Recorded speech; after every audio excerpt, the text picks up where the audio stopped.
Well, usually a couple seconds, right? What? Crispy, when it comes time for my picks, you're going to love the short. I'm going to cry, maybe.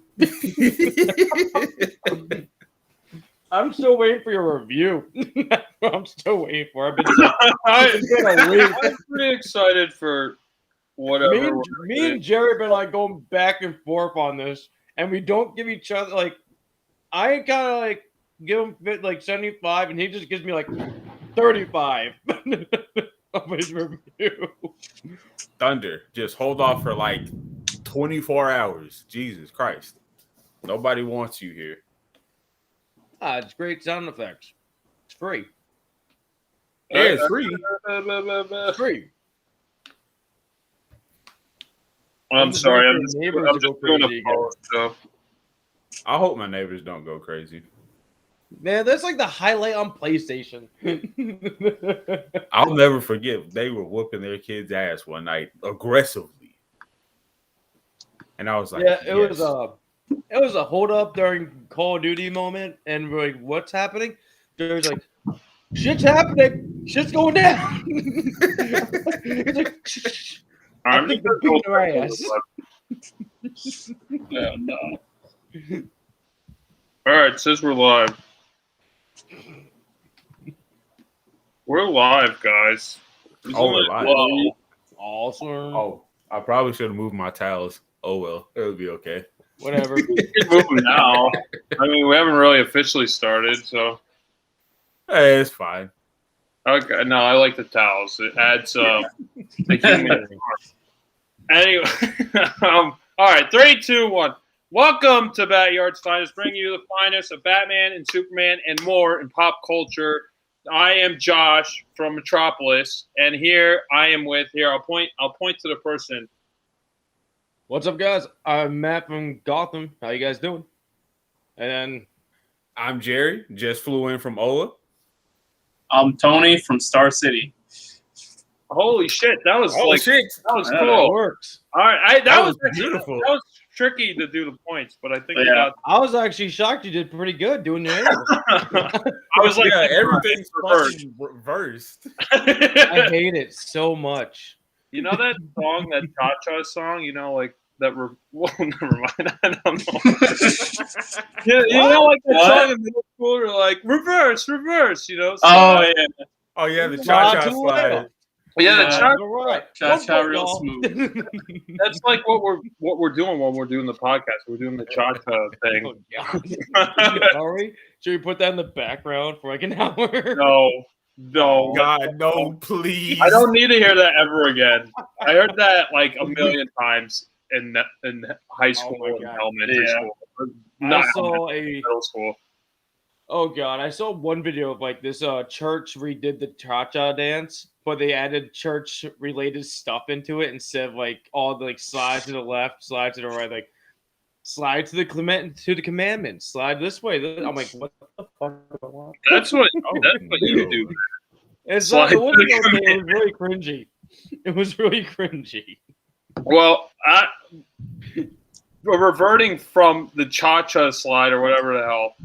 Do you guys have any BSBS of, and this is a segment of the show where we talk about BSBS, which, stands for BS, Batman, Superman, or whatever news we want to talk about. So if you guys have anything to shoot your shot, I don't really have anything off the top of my head. So I will let Tony and Matt go. I actually do have something. I just need to go grab it. Okay. Tony, I got the Spider-Man trailer. That was crazy. The new trailer. Yeah, is it called? The Long Way Home, the new one? I think something like that. No Way Home. No Way Home. That's probably it. Yeah. The whole universe getting. It looks wild. It looks like the whole universe getting destroyed. Everyone's leaving. It's okay. We're grabbing our stuff. Okay. Well, yeah. Well, no, we're here. It does look pretty sick. I mean, they had the Green Goblin bomb from the first Spider-Man, the original actor who plays Dr. Octopus. That's gonna be good. Well, he shows up at the end, and I was like, why can't I just want it to be Spider-Man 4? I'm just like, just give me Spider-Man 4. Just give me Tobey Maguire. I kind of agree. I think they're gonna. I think But they're no, gonna. it looks pretty cool. I think they're gonna go wild with it. I think it's gonna be all the Spider-Mans and like all the weird shit. I have a feeling this is gonna be a 2-parter movie. It doesn't feel like it's a 1-parter movie. That might be.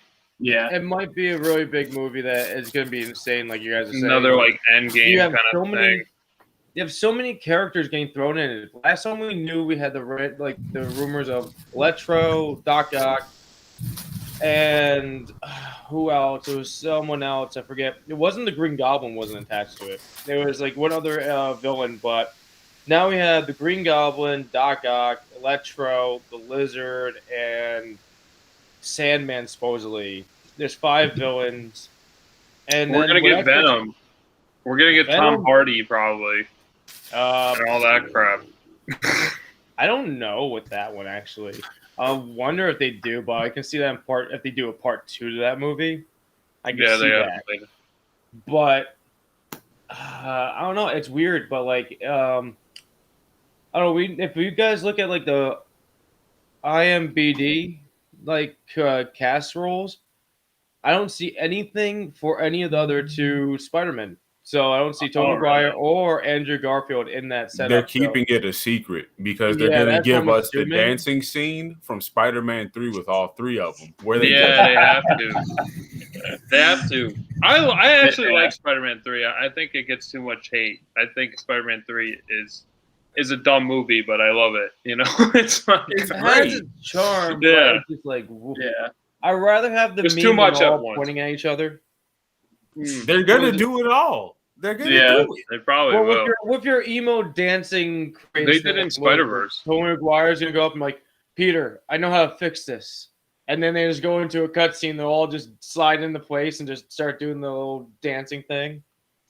Maybe they have a dance off with Peter Quill with Star-Lord. They dance off with him or something. Oh yeah, that would be perfect. I hope Bruce Campbell's got to like show up. If they're gonna bring back all those characters. If he shows up as Mysterio, I'll shit my pants. If he shows up at all, I'll shit my pants. But I'll extra shit hard if he shows up as Mysterio. So yeah. So I'm definitely looking forward to Bruce Campbell. I'm surprised they didn't bring Sam Raimi to direct this movie. I know he's doing the new Doctor Strange, so I wonder if there's any connection that way. Like that's like. You know, Sam Raimi did the original Spider-Man trilogy, so he's doing Doctor Strange. I have a feeling he may do a cameo. Bruce Campbell? I hope so. No, Sam Raimi. I think both of them probably, that'd be dope. I don't know. I think Bruce Campbell's more likely. I never seen Sam Raimi really do a cameo. The Doctor Strange stuff, so why not? Yes. They're using Doctor Strange already in this movie, so why not just take him, like, have him as a cameo? I don't think big. I don't know. I guess like him in the background or something. The only cameo I could think of him being in ever is in the first Evil Dead movie, where he's like one of the 2 hitchhikers on the side of the road, like waving. Where he's like a fisherman. But that's it. He's not really a cameo guy. That's more of a Bruce Campbell role than Sam Raimi. No, he just re-up his fisherman role. That's it. Yeah, just put Evil Dead in here. Fuck it. Just put Evil Dead. Why not? Put Star Wars in it. Put it all. They could if they wanted to. They could make Star Wars and Marvel. They really wanted to. Own that they shit. could. They're gonna I don't think they own. They don't own Evil Dead yet. So I mean, I guess they got Sam Raimi. So. That's where it starts. Maybe they'll buy Evil Dead now. That doesn't even make sense with their brand, though. Evil Dead with fucking Disney. Yeah, I don't think it would go far. You can watch Family Guy on Disney Plus, and it's just like weird. Like it's just weird. I forgot. Like Family Guy. I know they own all the Fox shit. Oh, I forgot. I'm not really a big fan of Family Guy. So. Family Guy's okay. Yeah, but I can never see how the jokes are passed because of Disney. Yeah. Yeah, well, they have the Simpsons. Early Simpsons on there. Yeah, they have Simpsons. Yeah, but they got rid of a few episodes like that. You know, don't agree with the Disney code, so they got rid of it. Like the Michael Jackson episode, they got rid of that because the whole controversy. That was like one of my favorite episodes too. And I'm like, what the fuck? I can't even watch it. I also got what I needed. So as Same you all here. know, like last week or like 2 weeks ago was Free Comic Book Day down here in Nashville where I live. And while I was there, I managed to snag this. I don't know if it'll get in focus, but this was a pretty important comic to me. It's the issue of Who Sparked the Montgomery Bus Boycott. Okay. And Oh, wow. this was actually good. I love this, the whole thing to pieces. And it was two of the illustrators one's black and one is from Ghana. I don't know how you say, a person from Ghana, so I'm just gonna say she's Ghana. And I think they had somebody from Austin as the illustrator or publisher. And if you manage to get to see this, please pick it up. It's a really nice read considering, what was taking place. And in October, the second issue for this will also be dropping. Oh, that's pretty cool. Yeah, no, I like that. So the second issue hasn't been released yet. It's just the first issue right now. Yeah, it's just the first issue. Yeah, that's pretty powerful stuff. I mean, that'll kind of tie into the next thing we'll talk about for next episode, but I don't want to get into that now. But and yeah, let's see. That's pretty cool. It's also a limited series, so get it while it's here before it's gone. Blue and Gold, two of my favorite DC people, Booster Gold and Blue Beetle, finally got their collab comic together. I haven't read this one yet. I just got this last week.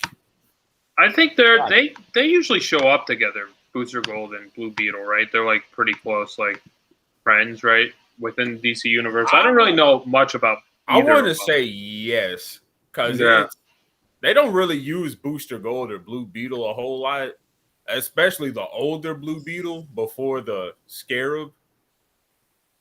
So I was like, oh, this is going to be a fun read because Booster Gold is hilarious. And Booster Gold's awesome. Detective style Blue Beetle. So I only know it's going to be crazy and chaotic with that. No, that's pretty cool. I actually missed Free Comic Book Day this year. I'm kind of mad at myself. I was in the Catskill Mountains, so I had no access to any comic book shop. I was kind of upset. I was like, damn it, today's Free Comic Book Day. This is like the first one I missed in like years. So yeah, I missed this one this year's too. I kind of saw Jerry's post stating like Free Comic Book Day. I'm like, wait, it's Free Comic Book Day, and it's like last minute of the day to go out to any comic book stores. It looks like Jerry's sleeping right now. Oh no! Oh no! Oh well, Jesus. We can hear Jerry, but you can't. Jerry just lost power because he's in a thunderstorm.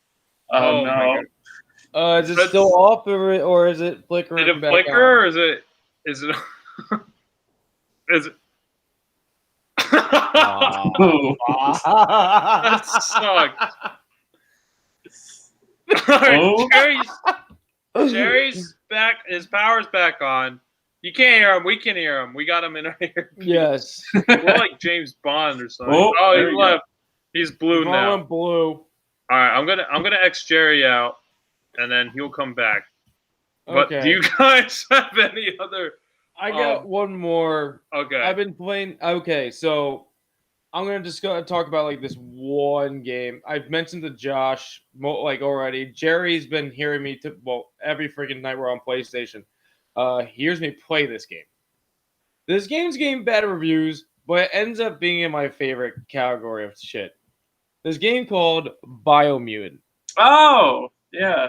Everybody's giving it like a crappy review because of certain like issues with it, but I actually enjoy it. If you want to get lost in a certain world that's literally just I like to explain it as the Fallout Fall and Animal Crossing merged together. I'm so glad you're back, Jerry. Yeah, it's like Jerry never left. Welcome back. It's magic. We just like switched up our locations a little bit. Our corners. Yeah. Order. Yeah, now I have to point at different directions. You have to get used to the direction, Josh. Yeah, you're hang low. I've heard, I saw like a lot of people complaining about Biomutant, but I also saw a lot of people say like you just got to get through the beginning, then it gets really, really good. Like people were saying, yeah, people were saying like the first like few hours are a little rough, but then it gets great. Oh, Jerry's gone again. From what I saw, it's a little handholdy. It's not. Yeah. Oh my god, not the first freaking few hours. Literally, after you've beat the first part of the mission, like the game part that you have to do. So you basically have to take over 3 compounds, and like once you hold on. So you make it up this way. You choose a group that you want to go with, the evil or the good team, and then you just completely like capture the 3 compounds and defeat the boss. Then after that, you just unlock side quests and just keep going. That's what you can do. You literally can just open world the hell out of the fucking thing. There's no limitation. You can literally. I haven't even like got that far in the story mode. I'm level 35, rocking out the best gun I can have. And like decent ass armor. It's like weird as hell. It's a weird game. It's just you play as animals. I like it that they have their own dialogue. It's a weird animal talk thing. It's like whatever they have to do, but the narrator kind of comes in. It's kind of annoying, but it's like Banjo-Kazooie, Fallout, Animal Crossing, all of them smacking together. Is Jerry still having his issues? He came in and he left. It was like a blink. I don't know what's happening. Oh, there he is. I see him. I see him. He's coming. There he is. He's there. All right. I just switched to my mobile hotspot, so I'm good now. Nice. Welcome to the club. Let's I'm go. on my mobile hotspot too. Oh my gosh. I was like, oh shit, that would have sucked if it just. I don't even want to talk about it, but that would have sucked. I was like, oh man. Actually, real quick, I have another BSBS I just remembered. Candyman, the remake of Candyman comes out tomorrow, and I'm super excited. It's not a remake. Yeah. Oh, it's not a remake. Looks like it's gonna be like a kind of like a prequel or a continuation. Oh, okay. There's another Candy. What's the original Candyman? What is that? The original Candyman is about this woman that's like kind of like works for a newspaper, and she's trying to figure out what's going on about this like mysterious Candyman that's going around, and she just dives in too deep. And supposedly, if you say Candyman 3 times, it's like the Bloody Mary thing. If you say Candyman 3 times in the mirror, he shows up and hooks you to death. But later on, like she tries to keep digging into this stuff. Supposedly, Candyman was like, rumor has he was a drug dealer or some other things, and no one specifies what he is, but he ends up dying in a fire, like some kind of building fire, and losing his arm and getting a prosthetic hook attached to him. And so like Cleaver? His spirit lives. What? Like Cleaver? No. Maybe I never seen Cleaver. How old's Cleaver? Because this is like from my. Well, I'm completely diverting this whole conversation. Well, Cleaver is it's a false, and it's not even a real movie. It's a movie that they made in the show Sopranos that they funded within the Sopranos. So like the mafia makes their own movie. They make their own Saw-like movie. Okay. Jerry's gone again. Oh, goodbye.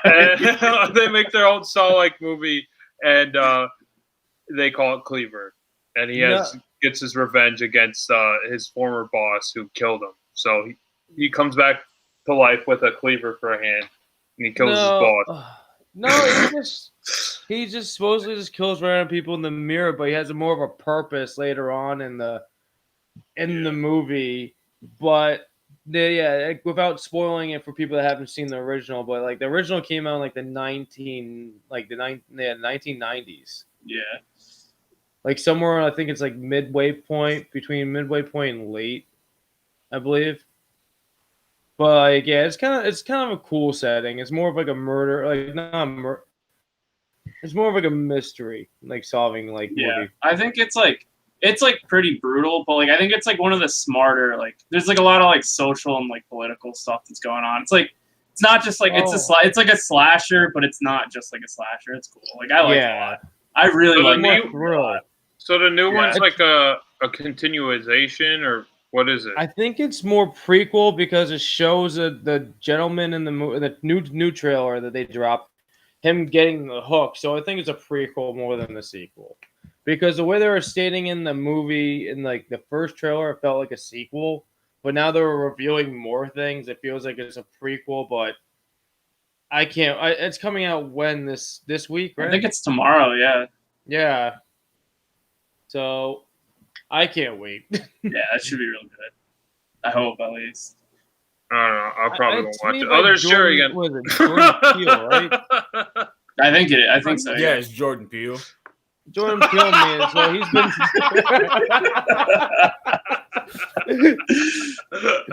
Yeah. Oh God, this is great. Beautiful. What?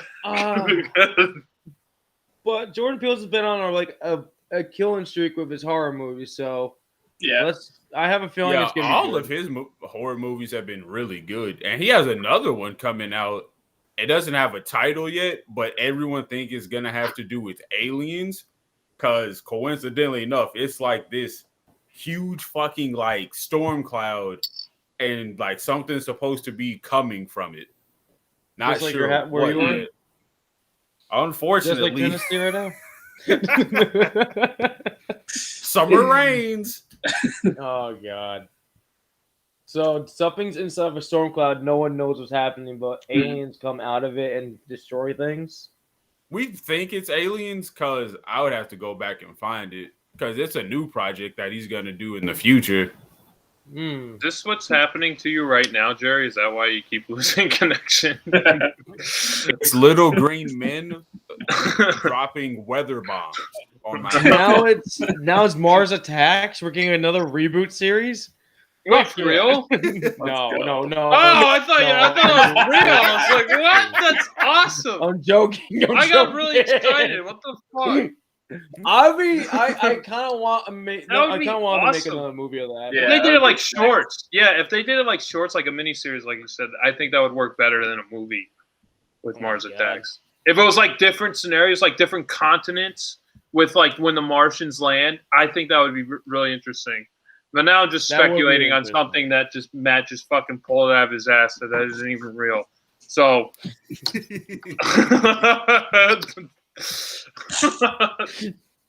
God damn it. But anyway, the only BSBS I have is Michael Keaton was speaking about returning as Batman in the new Flash film. He was just basically saying that it was like riding a bike, like jumping back into character. And Nice. He said it just felt very natural and very easy, like just riding a bicycle. So it's time. Michael Keaton's the right age. Put Terry McGinnis in the suit. I think that's what they're going to build up towards. I would be very, very surprised if they don't do like a sequel thing with Michael Keaton as like with Batman Beyond, because like it would be kind of bonkers not to do it. Like Michael Keaton is like, not the original Batman, but like the oldest Batman that we have, like from like a few decades ago, like 3 decades ago. That's like if we still had Christopher Reeve and and DC could use him. I would like kind of put him in that like spectrum of hierarchy. Like there's Michael Keaton, there's Christopher Reeve. Those are like the two like biggest OG superheroes of their eras, and it would be bonkers not to use them. So do it. Yeah, I'd be very surprised if they don't. So, do you guys have any other BSBS, or should we move on to the main focus? I think we should move on before I get attacked by little green men again. Yeah. Okay. Yeah, before the miniseries continues that doesn't exist.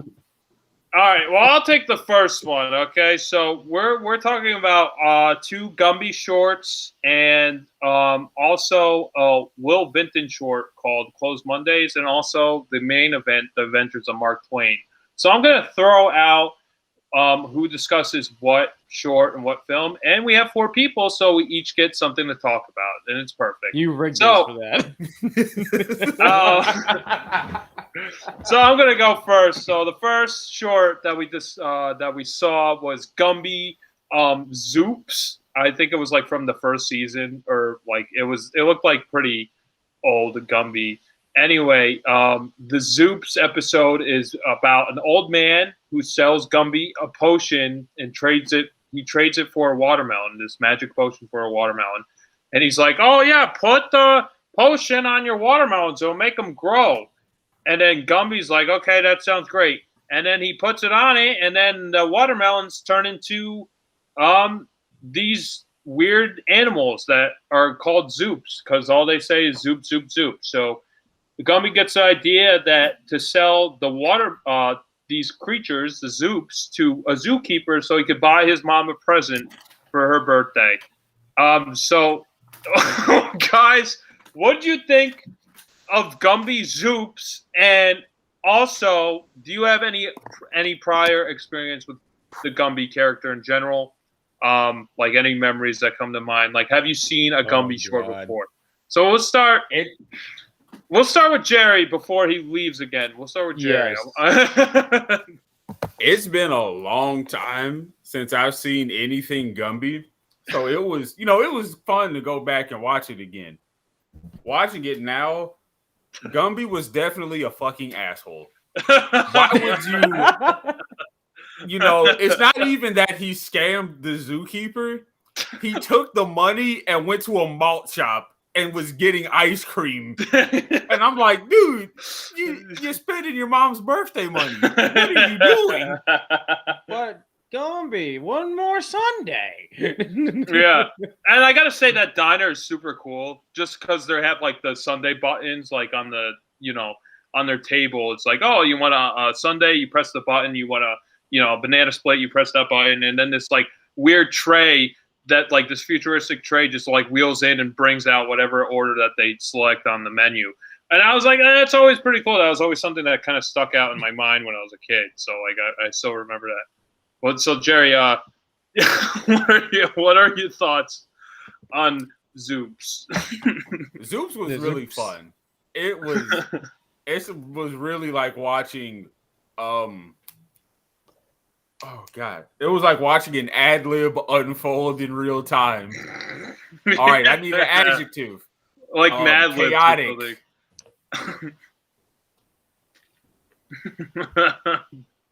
Well, we need an action. Unprecedented chaos. Wait, Tim. And I think I'm sorry. I was reading T-Pillow's comment. Yeah, I just wanted to address T-Pillow's comment. The only thing that I know about Gumby is that I have a friend that dresses as him at every con. Is it like Eddie Murphy's Gumby? I'm Gumby, damn it! I'm Gumby. Is it like that? Yeah. It's not like the that. SNL It's more like the Gumby that we watched. Okay. So like the fun, happy Gumby, not like pissed off. I'm Eddie Murphy Gumby. Okay. I'm sorry. I didn't mean to cut you off, Jerry. I'm sorry. Oh no, it's fine. But I enjoyed this a lot. I enjoyed this one more than the second Gumby short because I really wanted to go. I'm gonna say what I had to say, but the second one, Gumby just pissed me off. Yeah, this one, the old guys. I think the old guy's more of an asshole because he's just like he trades it for a watermelon. He's like, yeah, this potion will make your watermelons grow bigger, and they don't. They turn into these fucking wheelie animal zoop things, and then he's like, oh, I should have told them that when you put water on it, they the reverts the effects. Oh well, fuck it, But so I think that old guy is the bigger asshole. I thought you were talking about the He was an zookeeper. asshole. I forgot about him. I thought you were talking about the zookeeper for 1 second. No, that's old a guy because the zookeeper. zookeeper is an old guy too. He's a No, victim the in all fucking of this. The old man who has like a wizard cap, he's like, Yeah, put this on that your guy. thing. and you get bigger watermelons, and that's not what happens at all. I was gonna say that zookeeper gets the right to be an asshole. Yeah, he was kind of loses his attraction. He lost money. He lost a lot of shit going on there. He lost his mind capturing him again. Like, what the hell? Yeah, he has to capture him again. The one zoop is so skinny that it fits between the zookeeper's bars, and it releases the rest of them. And then the zookeeper, I don't know how he knows. He's like, I'm going to spray him with water. I don't know what that's going to do. Like, to a normal animal, I guess it would, like, irritate it. But, like, that's what reverts the potion. So he takes a hose, he sprays them, and then they turn into watermelons. He's like, he comes up to Gumby. He's like, oh, you gypped me. Give me my money back. He's like, oh, we already spent half of it. When he's supposed to, like Jerry was saying, he has to buy his mom a present. And he just buys ice cream and shit. Like, he's just an asshole, man. Look, Tony, what did you think? What are your thoughts on Zoops? I'm not in the call. Oh, I can't hear you at all. I'm not. Did your phone die? No. Anyway, Matt, you go ahead. I can't hear Tony. Tony! Oh my god. All right. With this episode, I actually I'm with Jerry. This is probably my favorite one. With everything that's happening, the Zoops, the way Josh described the Zoops beforehand, he's like, they have these things are called Zoops. They only do a zoop, zoop, zoop. I don't know if I'm saying it right, but they're zooping. And I'm like, yeah. And I'm like, I'm just watching this. I'm like, you gotta be kidding me. This is happening right now. I'm enjoying it. I haven't seen Gumby since I was a kid. First time introduced to Gumby is my Aunt Diana. She is a super Gumby fan of my family, and she just has Gumby everything. And that when I was a kid, now it died down more, but I recently bought her a Nutcracker Gumby and a mug for her for I think it was her Mother's Day gift a year ago. But this movie is like this short is actually pretty funny. And I like the same thing with the ice cream parlor. How you do have that like ability to click a button. It's like It's like going to a diner and having the little album player right next to you. You put $1 in, you can play your own little tune. Oh yeah, it is. It kind of reminds me of that. Yeah. And what, Jerry? It's called the jukebox. Jukebox. I don't know where Jerry is. I hear his voice. He's like God. I just like.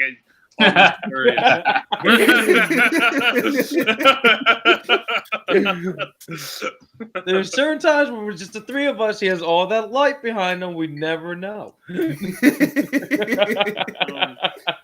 So wait, Tony. So since we can hear you now, what are your thoughts on Zoops?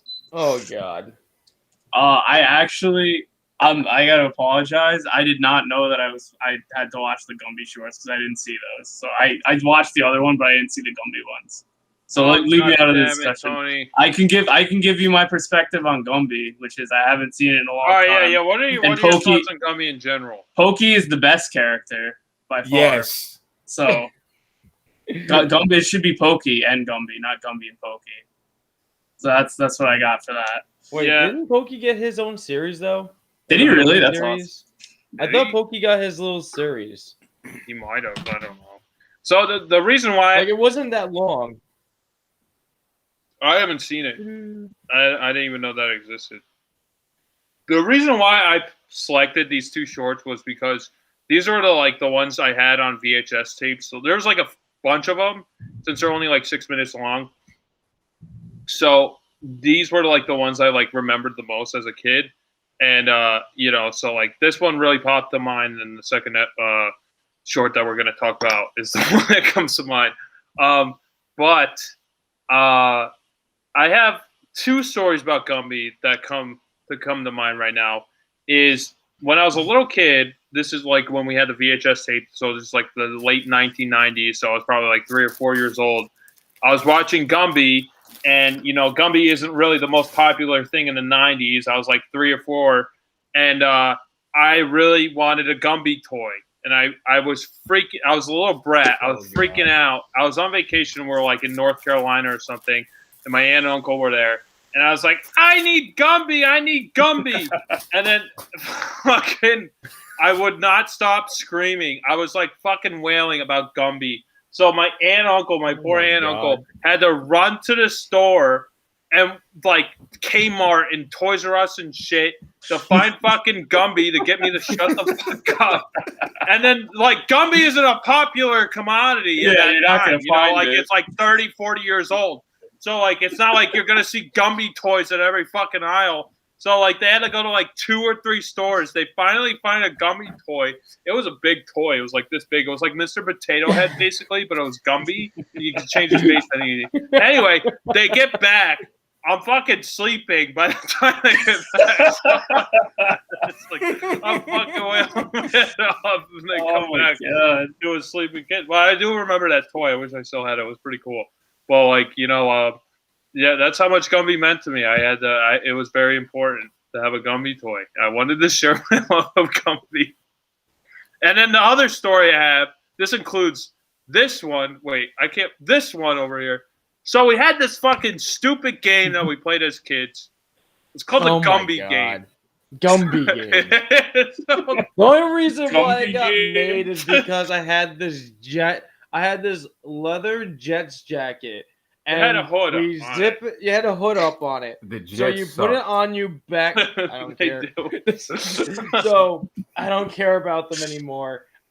You put the Jets jacket on backwards. Someone zips you from the back up, and then you put the hood over your face. Ties that tight, ties it in a knot, puts you in the middle of these. I have 2 trees in my yard that at least are 40 yards like long between them. So you have to start from one tree and run to the other tree, and you have to make it there and back again without like getting tackled, knocked over by someone throwing something at you or some other shit. Yeah. So we would play this when we were little kids. We're like 7 years old. So like this is a game you could get away with when you're 7 years old. Then fucking later on, years later, we try to recreate the game in high school where we're like these big fucking solid dudes. So like if we tackle each other, we're gonna really fucking wreck each other. We're gonna kill each other. I was the Gumby, and the stupid. You put the hood over, you know, like you can't see shit. And I just fucking started to sprint. I was just sprinting forward. I'm like, no one's gonna fuck with me if I just run really fast. Like, so Matt was the only one who had balls, and he fucking just stood there. He just stood there, and fucking Nick, his brother, he just like went to his side. He's like, fuck this, I'm gonna deal with it. Yeah, and I just fucking ran right into this fucking massive rhino wall, fucking Matt, and I was like, boom, and I fucking laid back, all the way back, and was like, all right, we're never playing this. We're both down for the count. We never played it ever again. This game is retired. We can't play this anymore. Okay, let's play a round. Tony, Josh, because you're the closest, let's play another round of Gumby. Yeah, I'll leave right now. Let's do it. No, we're playing for the weekend. Whenever you guys are I don't know. I don't think we're playing Gumby. If Jerry comes, then we're playing. Only if Jerry comes. Jared, do you want to leave Tennessee Heat and come to New York Heat? I'll trade one kitchen for another furnace.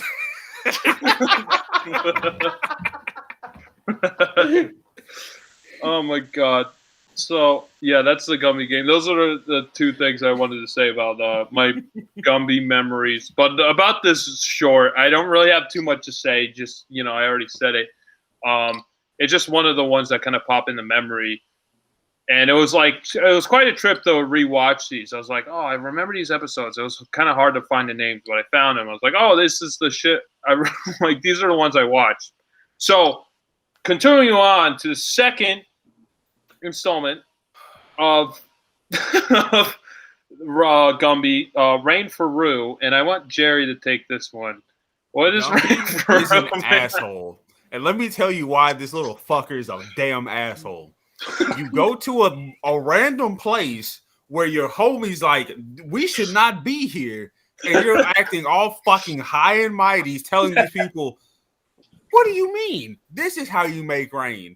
And then you fucking make a damn mud avalanche. And now you've not only have killed people, he's killed people. You have ruined their livelihood.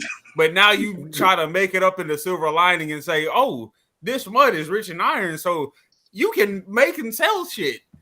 And that's supposed to make up for it. You have not only caused destruction of property, loss of lives, you have also committed fraud, claiming to know what the hell you're doing. Oh, God. He's claiming to be a scientist when he's not. He's a Scientologist. Also, a fun fact, there's a church of Scientology like a mile from me. Oh, my God. Oh, my God. That's crazy. Oh, God. Have you ever visited? Is it like it has to be super high end, like the church? No, like it's not. Is there a run-in church? But only 12 I've- people in it because that's how many people that want to do it. I seen like a whole community of Scientologists in Clearwater Beach, and like I guess Tom Cruise owns the place there. Freaking what the hell's the other guy's name? The dancing guy. John Travolta? Yeah, John Travolta. Oh, Travolta, yeah. John Travolta, The yeah. dancing guy. How the fuck is anyone going to get that? Yeah, he owned property there, but they like gave it basically to the Church of Scientology. So like they own basically like half that city over there. So it's pretty crazy like how much they own. And then like their church, they have like these private buses everywhere, and it's just fucking nuts. But anyway, I don't want to revert too much into Scientology. I just wanted to mention I'll save that story for next episode. Oh, you probably met. Yes. Yeah, next BSBS. Probably encountered some of these people. I have not. I just seen their quarters, and I was like, yeah, holy shit, this is a lot of money. So they don't have to pay any taxes if, John Travolta buys a house. He's like, oh, yeah, I'll donate it to Scientologists. Fucking this millions of dollars, mansion. Anyway, fucking Jerry. Gumby should be in jail. I was really waiting. I'm like, put him in the stockade. Let them throw rocks at him.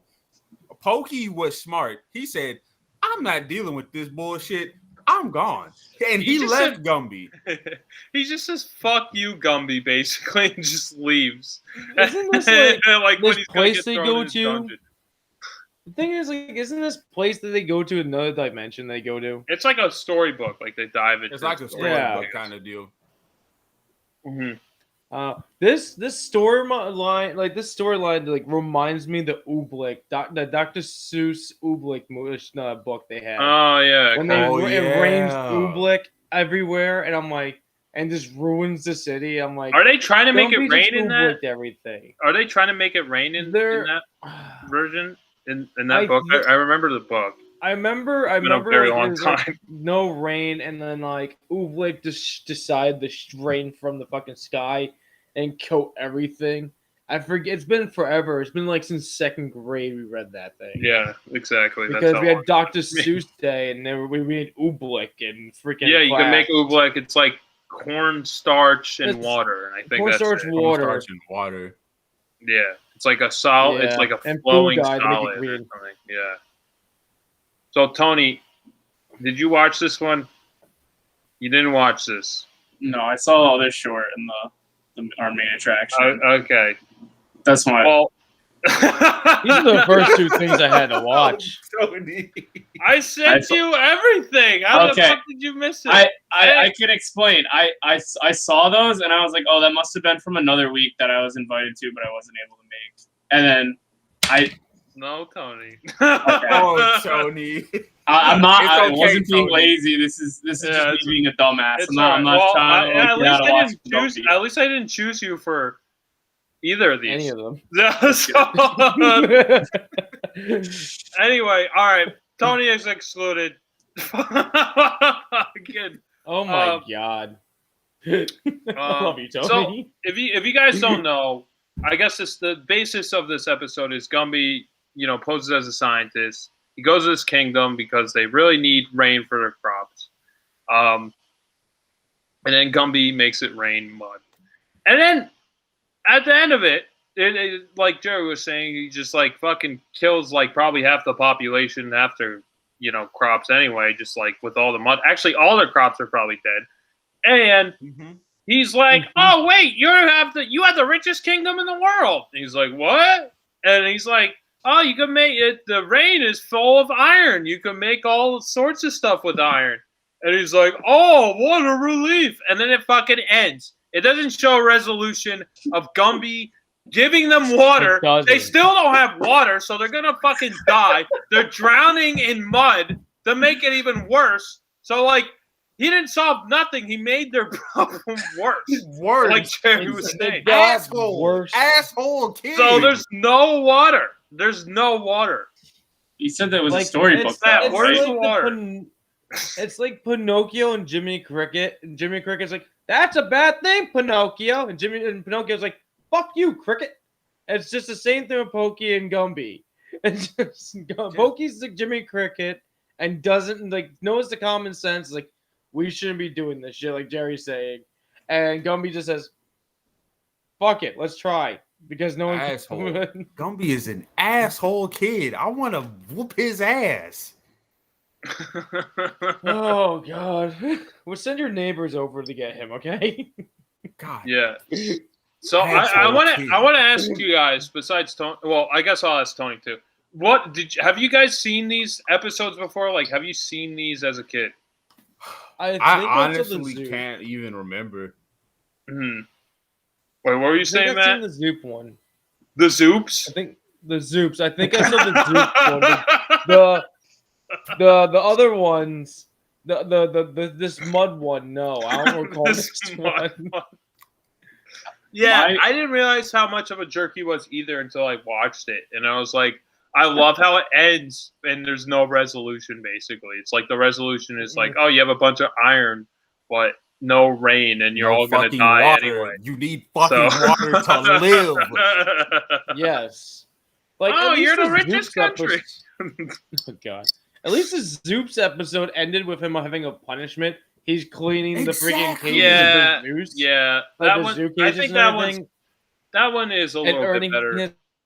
I did like that they kind of teach kids in the beginning of the second episode, like that rain starts out as like a dust particle, and then like water like builds up around it, and then when it gets heavy enough, that's what creates rain. So I thought that was neat. I was like, oh, it's kind of teaching kids something. There's a microscope in the beginning. It's kind of like, oh yeah, it's making kids kind of feel like, oh, it's cool to be a scientist or whatever. So I kind of like that aspect, but the kind of moral lesson was definitely kind of lost at that. It was just like, they should have put Gumby on the guillotine and cut his damn head off. He's Gumby. It would just go back on. Set his body on fire. You just be a puddle. You ever seen Gumby in this episode? He's an asshole.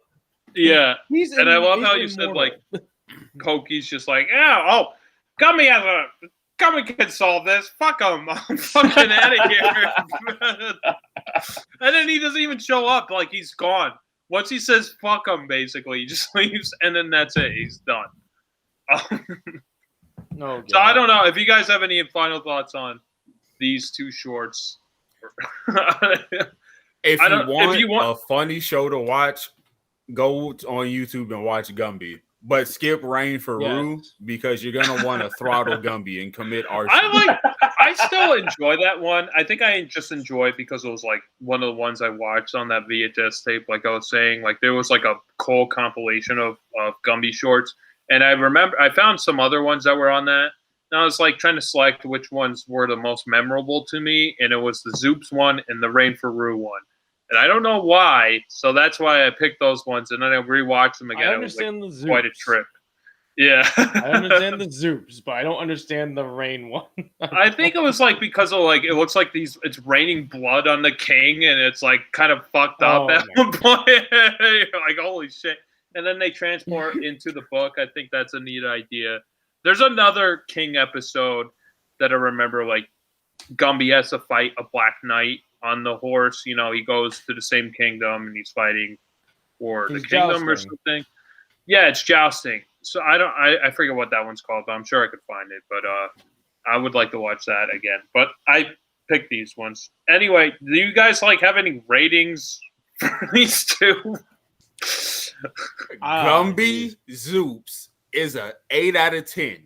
It has a perfect climax and resolution to consequences.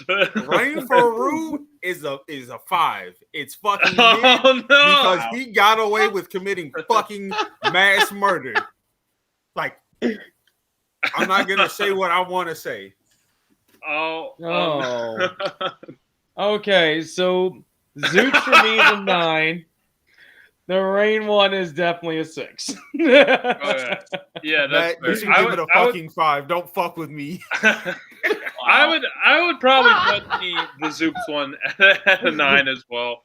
The Rain for Rue, I would probably give it a 7 or an 8, just for the nostalgia purpose of it. Like if I didn't see this as a kid, I probably would agree with Jerry. But since I did see this as a kid, and since it was so memorable to me, that's why I kind of put it on that spectrum. I don't know. It's the animation, you could tell it's like later on in the seasons of Gumby, and you could tell like that he's like a little more reformed, like he has like more of a sleeker shape, and it seems like it's not like looks like clay figures made by kids. It's like, all right, there's like actually like a form to Gumby. It's not just like a big blob, so. Okay, so moving on, we are going to discuss another short called Closed Mondays directed by Will Vinton. And I'm going to throw this one at Tony. Wait, no, I'm not. What? Matt, no. Yes, Matt is having this one. Okay. So basically, this one is about Closed Mondays is about basically this gentleman that ends up walking into an art exhibit and walking around, and he's drunk. He's carrying a bottle of booze, walking around. And he stares into each photo, and he sees a living action like scenery like happening at every single photo he goes into. And as he's stumbling along, he keeps seeing something new and different, and just be amazed by it. Like the first one is like musical notes and stairs, and he ends up getting, in a way, a little him shows up in there in a way, stumbling down the stairs and hopping on the musical notes. The other one is like a zoo, as a picture of just animals trying to come through the painting through a window that's painted that separate the real the frame from like whatever, and he just keeps going, and he finds this crazy this robot thing, and he activates it, and it just starts talking, and he's just like, what's happening to this machine? The one thing, the guy doesn't talk until he turns on the machine. He's always just grunting. He's like, and just going, and the thing just starts talking. It has his giant lips, and the only thing it reminds me of is from that was it All Real Monsters, the umbrella the intro, right? With the giant with the giant lips. That's all I can imagine in watching this. I mean, that's those lips. What the fuck? Okay. It just keeps malfunctioning, like going, and she's turning into things and just turning into like different like heads. One's Albert Einstein at one point, and this keeps going and goes into a television, and it's just showing the world turn, and then it goes into a newscaster and all that stuff, and then it starts malfunctioning again and turns into like a human and rips itself in half into a puddle, and like it's cool because it keeps adding like you can just see all the clay that the guy's using just forming into this giant ball. So it's never like it's all the clay he's been using just keeps going into himself and just melts down. And the guy's like, "Whoa, okay," and walks away and then stumbles onto a platform and turns into a solid, like, to me it looked more gold, but I would say more bronze. It's supposed to be a bronze statue of a man walking. So it's kind of neat. It's like another take of the night at the museum, but it's the night at the art exhibit. Yeah. And that character is supposed to be supposed to be a art piece that's moving around and constantly doing things. Yeah, this is definitely the predecessor to that, because this came out, I think like the 79 or something. I don't even know. Mm-hmm.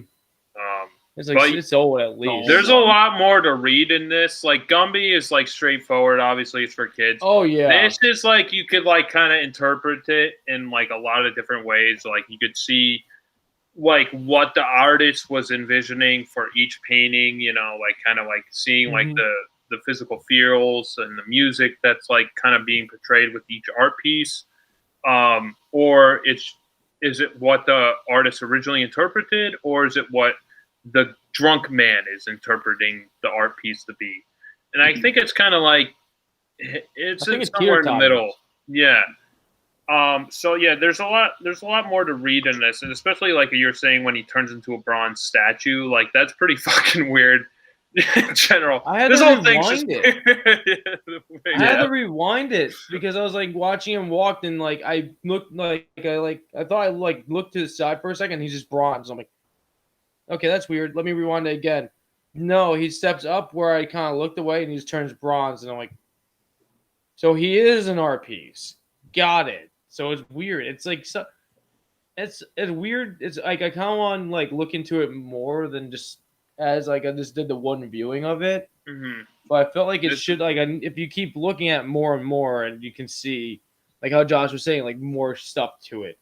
I feel like I don't know. I want to determine like I don't know how the stair one is. Like I kind of want to have a theory on that one, but I have a theory that is wrong. What is it? Now I'm curious. Now you have to say I feel like it's just like the universe is revolving around with the musical notes and stuff, and he's just like trying to make his way through the universe in a way, like down those stairs, but it keeps. Not like it was like stairway, so he just kept on trying to go up, but he's going back. He's going down, but he's trying to goes back up and then goes back down again. In a way, then he hops onto like the music notes and like. He's kind of like, it's weird. I don't know. It's a weird thing. That was the one thing that was like super bugging me with until I met the machine. Yeah, the machine is definitely like the creepiest part of it. Yeah. I almost forgot about the machine. Yeah. Just like I like the machine a lot. Big false lips and that all was that. the biggest part of it. Yeah, it is. The machine definitely took everything to another level. Yes. It went from like a nice acid trip to like, fuck you, you're getting crazy now. Yeah, and I like how it starts out like he just stumbles into an art exhibit, like he's drunk. So like it almost like puts you at a place where you have to kind of like make his backstory, like how he started, like where he came from, like late, like earlier in the night. Was he at a bar? You know, was he at a buddy's house? Was he watching a football game?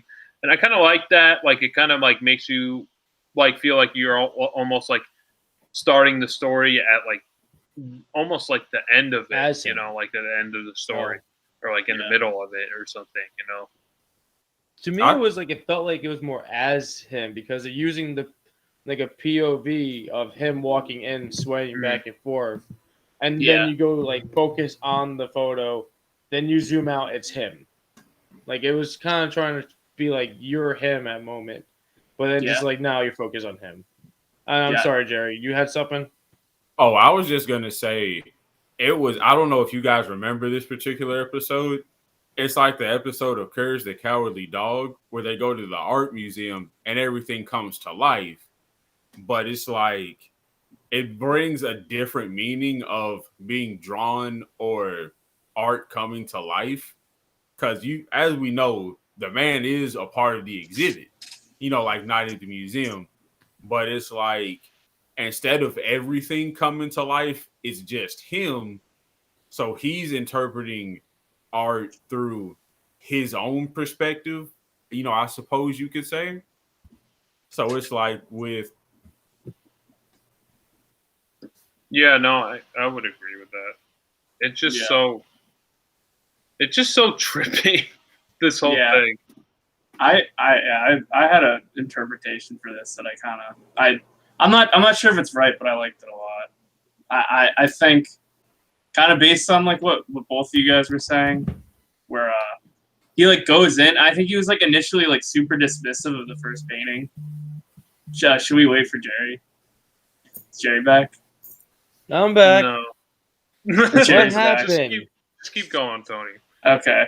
He seemed like super dismissive of the first painting. Like even though he was in it, he was like, "Oh, I don't remember exactly what he said." But he was like, "Oh, I wonder what he was on," or like something like super like kind of negative about it, a little bit. And then he's like moving on and he sees himself in it, like the other paintings, but like he doesn't seem like super like drawn to them, even though like they come to life.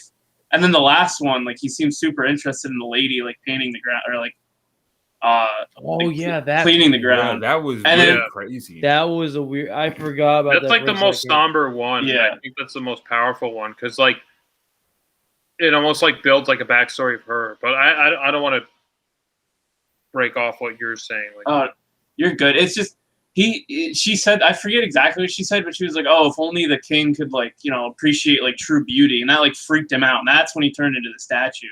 So I was like, I thought that like I don't know, this might just be bullshit. This might just be pretentious, like stupid brain things. But like I thought that meant like it's like an indictment on like someone that's like observing art, like indictment on him or like the viewer, like I don't know, like actually appreciate it. Because like in the beginning, it didn't seem like he appreciated the art, and then like I don't know. You kind of get what I'm saying? With you. I agree. Yeah. No, I completely agree with you. I think the thing, like how I interpreted it was that the lady was a previous like guest of the art exhibit, and she got sucked into that painting. And then like once he realized, I feel like he got that realization, like, oh shit, that could happen to me. And then he turned into an exhibit. And I feel like almost every piece is somewhat of aspect of that, like someone who got sucked into the art and like was stuck there and they couldn't continue on. Like that was it. That was their ending. And she's like, this is my whole life, is just cleaning this floor forever. And then he's like, fuck, I gotta get the fuck out of here. And then he steps, he makes a mistake. I guess he steps like on another like platform for another exhibit, and then he turns into that exhibit. So yeah, this is pretty fucking crazy. It came out in 1974. I guess it was released on Halloween of 1974. So I think this is Will Vinton's first short that was released. So kind of shows the aspects of it. And just like the close-ups and the POV, it's like very innovative for like claymation and stop motion. Like I'd never seen that in any other short or anything really before or after. It's just like kind of crazy how the details are. This was a very beautiful piece. Yeah, I haven't seen this in a long time, so it was definitely a trip to come back. So, Jerry, what are your final thoughts and how would you rate this? I would rate this as a strong 10 for multiple reasons, but some of the main ones being that, this was pretty, like, I've watched, a lot of different claymations, but this one is like, there's no words aside from, the amalgamation machine, but you see a lot of expressions through the man's faces, even like through his grunts and other features that he does. And no matter how you look at it, if you watch this 5, 10, even 100 times, the opinion you had at first, you would change drastically to say, well, I felt one way at first, but really I think it might be more toward this now. Like it's like with art, there's so much, depth and hidden meaning, even to something like this with how the man became a bronze statue with a bottle of hooch. It's just like, was he a regular person who stumbled into kind of like a little shop of horrors and became a part of the exhibit forever? Or did he come to life under some kind of celestial alignment or spell and enjoyed what little time he had before he was drawn back in to resume, his duty as an art piece? Yeah, this thing's pretty crazy. Like how much you could read into it. So Matt, what are your feelings on this? For me, for my rating of it, I was gonna give it like an 8 for it because I did enjoy it, but at some part, it's like some parts were like kind of like with it, like kind of like it throws you for a whole loop and trying to figure out what's happening. To me, I'm gonna stick with the whole theory that he is an art piece that wakens up and goes like just doing his routine of walking the night, like whatever night activates him, he just does it. Once a month or once a year thing, and just does his thing. And like I kind of like there's certain parts where like some of the clay animation I was like kind of thrown off by, like it was kind of weird with the whole splatting with that stuff. It was kind of The like music I don't know stuff? why this what. The music part, like the is that what you're talking about? Maybe it was like the part when like they're like just it looked like they just took balls of like clay and just smacked it on the freaking and it was like this jazz Yeah. and percussion just playing. sweating out. That part was kind of like just like making me like it's just like oh my I don't know where this is supposed to fit in with me. There's certain things that were just like kind of like throwing me out, but I think that's where it's supposed to be. But it kind of like screws me up, so like it screws my rating with it up. But other than that, this thing it was really a good piece. I do like when he does the head, like the busts. They're really detailed. Even the small little one inside the TV was actually pretty detailed and everything. So he did take his time really doing like a lot of the details of this like art piece, like really good. Like he took his time doing it. And I love the opening of it with the POV, like POV. It's like moving the camera until you notice it's the drunk guy that is actually looking at the photo. I don't know. I really like that music segment. I thought it was like one of the lighter moments of it because it was just like this fun music, and it was just like all these colors and like how they're molding the clay, like to kind of transition it into different colors and different shapes. I don't know. I kind of enjoyed that. I don't know. I don't even know what to say besides what Jerry says. And Matt's interpretation is pretty interesting. That's what I like about this. Is like you can interpret it in so many different ways. Like no one is wrong how like you interpret it. Like I interpret it like he's just a guy who just comes in there and then like the previous exhibits or other people stumbled upon it and just like got sucked into the art piece. Like that old lady when she was like, I'm doing this forever. I can't get out. I'm stuck. And then he's like, I'm sorry. And then he tries to leave and then he gets stuck. So like, you can't interpret this wrong because, you know, it's just so open to that. And I would probably give this out an 8 as well. I mean, you know, rating it is pretty arbitrary. But I was going to say, if you're going to an art museum, like I would watch this like right before you go. I think that would be a very interesting thing to do because then you watch it and then like you could almost kind of have that same experience, not to obviously that extent with like fucking clay coming out of a picture frame, but like if you're looking at, you know, I think it will give you a different perspective on how to look at different art pieces, and then you could kind of like go put yourself in that mindset of like kind of putting yourself into the painting and into the artist's head a little bit more. So I would recommend watching it like that. And then like, if I did that and then like went to the Metropolitan Art Museum or something in New York, I would probably give it a higher rating just because that whole day experience would probably be like, I don't know, like not, I wouldn't say life changing, but it would definitely put a different perspective on my life. So, you know, I think it would be a very interesting thing to do. So, Tony. Yeah. What are your thoughts? I really like this. I'd probably have to give it a 9.5. Like, I don't know if we do half ratings usually. Oh, wow. 9.5.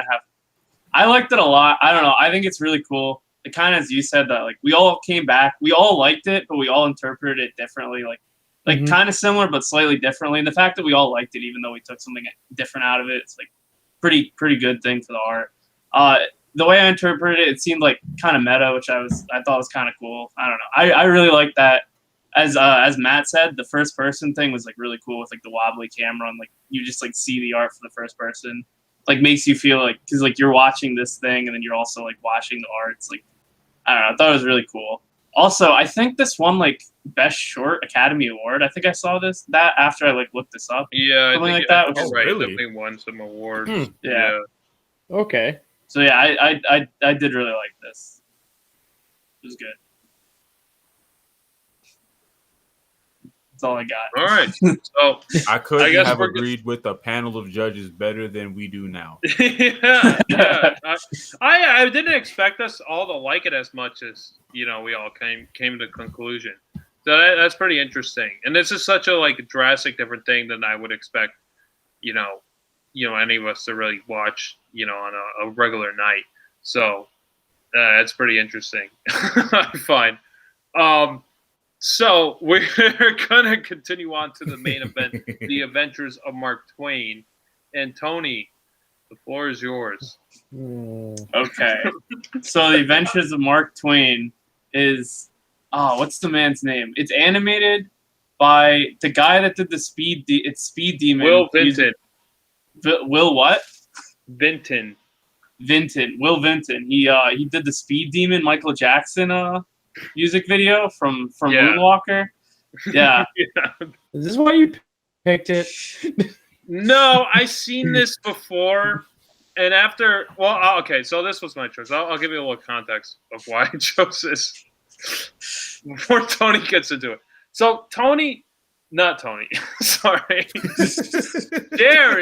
Jerry picked Cool World, and I was like, okay, what is a fucking weird movie I can pick that's kind of in this set, in this mindset? I'm like, okay, they definitely haven't seen this movie. There's no way they've seen The Adventures of Mark Twain. So that's why I threw it out there. So that was the context of it. That's why I kind of went in this route. I was like, okay, that's the movie I'm going to pick. And then I was like, okay, so Claymation's kind of the whole over arc. So that's why I picked, Gumby. I thought Gumby was a little lighthearted, and then to go into the other Will Vinton Closed Mondays, to kind of set the tone of what we're talking about right now. So Tony, yeah, yes. Okay, so this begins. It's as we were talking about, it's claymation. It begins in the Howler with I think it's Tom Sawyer and Mark Twain are on a raft. I think they're fishing, and I think they see Mark Twain in his blimp balloon flying machine. He's giving a whole big speech. I don't know what it is. I think it's a blimp balloon flying machine. I don't know. Yeah. It's like a combination of every flying machine. Yeah. There's just a bunch I of just shit like to on call it. it the flying machine. There's a portal on it too. It's a lot of travel on one thing. Oh, also to set it up before we get a scroll that explains that Mark Twain was born. He's born when the Halley's Comet came the first time, and in real life he died when the Halley's Comet came, the same year. So Mark Twain gives a speech about flying into space with this thing, and then Tom Sawyer and Huck, they see Becky Thatcher, and they want to impress, or she says something like, "Oh, I met Mark Twain once," and they're like, "Oh, well, we're balloon engineers or something." So they hitch a ride on there. They sneak on there to impress her, and then she sneaks on there to impress them. They all get stuck on there while Mark Twain tries to pilot the blimp into the Halley's Comet to kill himself. And that was a quick jump. Yeah. Interspersed in that, we enter a bunch of Mark Twain's short stories. One about a frog. There's one about Satan that was pretty freaky. Yeah. And Satan. Yes. And then there was a lot of stuff about Adam and Eve, a lot of God stuff. I was a little surprised with that. There's a lot of biblical stuff in this. So yeah. There's a lot of religious context within this film. But yeah, I guess it shows in the end credits. It's all the short stories of Mark Twain. They took it from endless amounts of Mark Twain short stories. This is the second time I've seen this. I've seen this once before.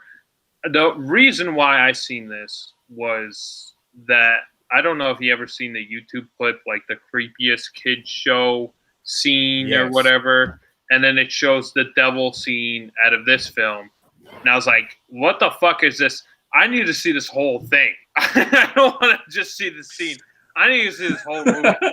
So then I saw the movie. I was like, this is fucking crazy. So that's how I was introduced to this film. There's that famous clip on YouTube. You can find it now. It's like creepiest kids show scene or something like that. And it shows the Satan scene. It's only a small segment of the movie, but it's so fucking. It's just it gets under your skin. You're like, oh my god, this is awful. So Matt, what? Oh my god, this movie! I don't even know where to go. I don't need 2 parts of fucking Adam and Eve. I don't need the 2-parter. I just need the first part. This movie could have been an hour and how long is it? An hour 45 minutes? No, it's like an hour and a half. It's not that long. Like hour 26. It could have been an hour. It could have been a fucking hour. It could have been quicker. It was slow as fuck. And this whole movie, I get it. They want to be nice and get you all the details, but speed that shit up. Go. And like, it just, I don't know. I really wanted to kick Tom Sawyer's ass the whole fucking time. I just want to take this kid and be like, and just slap him off the fucking flying machine. Yeah, Tom's a little shit. He's just being a little shithead. And I couldn't remember the little girl's name. Her name's Becky or Lucy. Becky Thatcher. Becky Thatcher. Okay, her name's Becky. That's how much I didn't care. Oh my god! My favorite character. Oh, the 3 kids. My favorite's Huck. Because Huck is just like he's like, I'm just here because I got told to be here, and he has the frog the whole time. Yeah, Homer. Yeah, what's the frog's name? Oh, I forget his name. It's Homer. Homer. Yes. That's it. Yes. And I liked Homer. My favorite 2 segments actually are the frog one, when the frog is like can launch itself into the sky and land, but the guy the prospector that showed up at that guy's place filled him up with all of his shit, and the guy couldn't launch, so his shit frog could make it to the end. And I'm not gonna lie, actually one of my other favorite ones is gonna be the Satan one, because of how creepy, and I like the movement in his face and how it would get, once it was getting more sinister, it would get more horror and like demonish, but at the same time he would form Mark Twain's face at the same time. Mm-hmm. It would be weird, so he just kept malfunctioning, like his face kept on changing every 2 seconds and just morphing, and the people, and like showing like the people, like him giving life was like a neat little thing, but it was really fucked up because he just killed everybody. Yeah. But like it was a neat piece. I said, I fucking hate the Adam and Eve stuff. I could deal with it without it. I don't care. I just don't care about it at all. Why do you hate it so much? That's what I want to know. Like it was fine to me.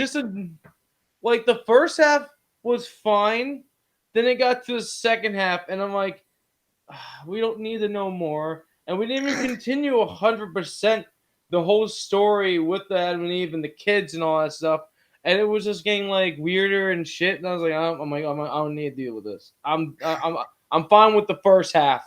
First half is enough. Second half could have just been left alone. But they wanted to tell you the story. It's weird because the Adam and Eve thing is like felt like it was supposed to be Mark Twain and his wife, blah blah, going through life together. And then going and he has his kids and everything, and then she passes away and he's just there to be there. And at the end it kind of morphs into Mark Twain in a way at the end. Yeah. And that shows like it's supposed to be the story of it. But like it felt like it could have had a different like style of like telling the story of Mark Twain and his wife other than through Adam and Eve. And then you got the statue. Oh, I do like the room, Mark Twain's room, his little sanctuary area where he gets to be. But the Adam and Eve statue was kind of like weird. That's when you jump in Adam and Eve. I get it. They had to put clothes on because this movie's meant for like kids.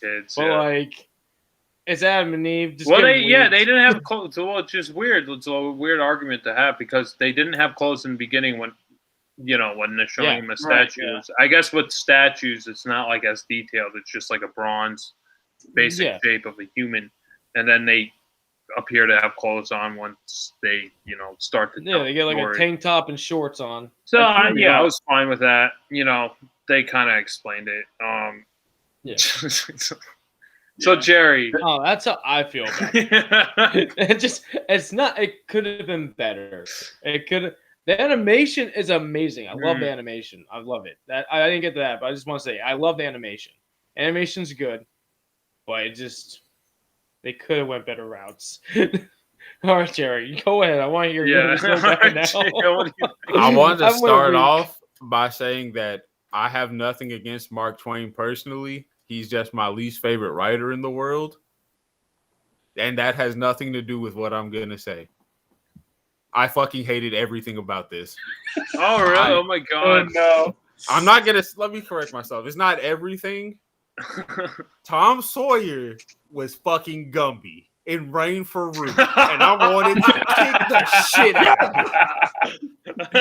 You got Huck Finn, who's minding his business. He's playing with his frog. Then comes Becky Thatcher. Yeah. They're just two innocent kids minding their fucking business. And then here comes big dick Tom Sawyer's. Oh, well, we're fucking aeronauts, and Tom Sawyer invited us to go on the fucking flying machine and go see Halley's Comet. No, he didn't, you lying fucking prick. Tom Sawyer's is a prick. I tried reading his story back in high school, and I fell asleep because I hated him so much. He's just the asshole kid who has to one-up you on everything. Yeah. Mm-hmm. That's like Matt said, I loved the claymation for this. This was... Honestly, this is some of my favorite claymation work that I've ever seen. Yeah. From even the details that they put into, Adam and Eve, the frog story. Lucifer took it to it dialed it all the way up to 11. Oh God, just everything. I really loved the whole claymation work. I like how they had Mark Twain essentially tell his own story of life and death through his short stories and why he wanted to go to Halley's Comet. I thought that was very unique and interesting, especially at the very end with the duality of hold on, you're Mark Twain. Where's this other Mark Twain? And he's like, well, kids, everybody has good and evil within them. And they, and he's just like, the evil Mark Twain's like, can we just fucking get this over with? You took me on this joyride for long enough, you ass. You're sabotaging the whole ride, too. At every turn, Tom Sawyer's is like, you know what? We should cause a mutiny and throw this fucking bastard overboard. And you can clearly see that Huck and Becky Thatcher are against this. Because it's, they're obviously enjoying hearing all the stories, exploring the ship, seeing, except for Satan, seeing, all the boxes and bits of it. But it just, I do agree with Matt. The second half of Adam and Eve, I really could have done without. It's not even that it was slow. For me, I don't like how they had Adam essentially be a fucking idiot. Yeah. Because he's like, there's this other strange animal who keeps following me. I'm going to continue to watch her. And then it's like, he doesn't know what a fucking baby is. I'm like, how the fuck do you... It is a bear. I think it's a bear. I think it's a fucking ocelot. It does not have fangs, nor does it have fur, feathers, or scales. So I think it might be a fish. What the hell is a... And then he leaves on this journey of self-discovery only to come back to have Cain and Abel be born now. I did find it very, very touching and comforting how at the end of the second half of Adam and Eve, when they're still writing in, each in their journals, that he pulls out the heart-shaped leaf and he gives it to Eve and he's like, here. And she's like, what is this? And he just comes up with it on the fly. This is a Valentine. Today's Valentine's Day. Mm-hmm. And it was very not romantic, but it was very heartwarming to see that even through all of the oddities they've been through, leaving Eden and essentially forming, human civilization as biblical times describe it. He was very much like, Eden is not a place that you can go to. Eden is where you feel the most connection with a person. Because he said, like, even when Eve died and he was there by himself, he wrote, wherever Eve is, that is where I will find my Eden. Because he realized, without her, there is no me. I'm incomplete without her. And, I like that, a whole lot, because it really showed the simplicity that he felt for her, even though he couldn't express it, very well. I still hate Satan. Was not a fan of Satan, because I actually saw that clip pop up after I watched the movie from that channel. But I also liked it at the very end when they're chasing Halley's Comet, and Mark Twain's just like and he's using all of the nautical terms that he learned when he was on a steamboat. Because you hear the kids saying, half Twain, quarter Twain, full Twain, which was how he also developed his pen name, Mark Twain. Right. And then, at the very end, when he joins Halley's Comet, you see his face show in the Comet trail, and he just blows the flying machine back to Earth. And I loved it. Was the perfect outro. It was The Adventures of Tom Sawyer by fuck you, Tom Sawyer, you asshole. Huck Finn. Yeah. Huck Finn was the most. Huck Finn and Becky Thatcher. If it was just those two, I think I would have enjoyed it a lot more. Because I hate Tom Sawyer. He just, I understand you have your asshole kids. Yeah. Why would you want to commit murder on a grown man? Fuck you, Tom Sawyer. The thing is about with that part too that I didn't get either. It was like, did Mark Twain didn't do anything wrong to him? He didn't even try to kick him off. He didn't said, press charges either. Like in fucking Rain for Rue. And he got a fucking adventure in a flying machine. Be thankful for what you have, you fucking bitch. And he got the flying machine at the end too, because Mark Twain's like, yeah, this is now yours.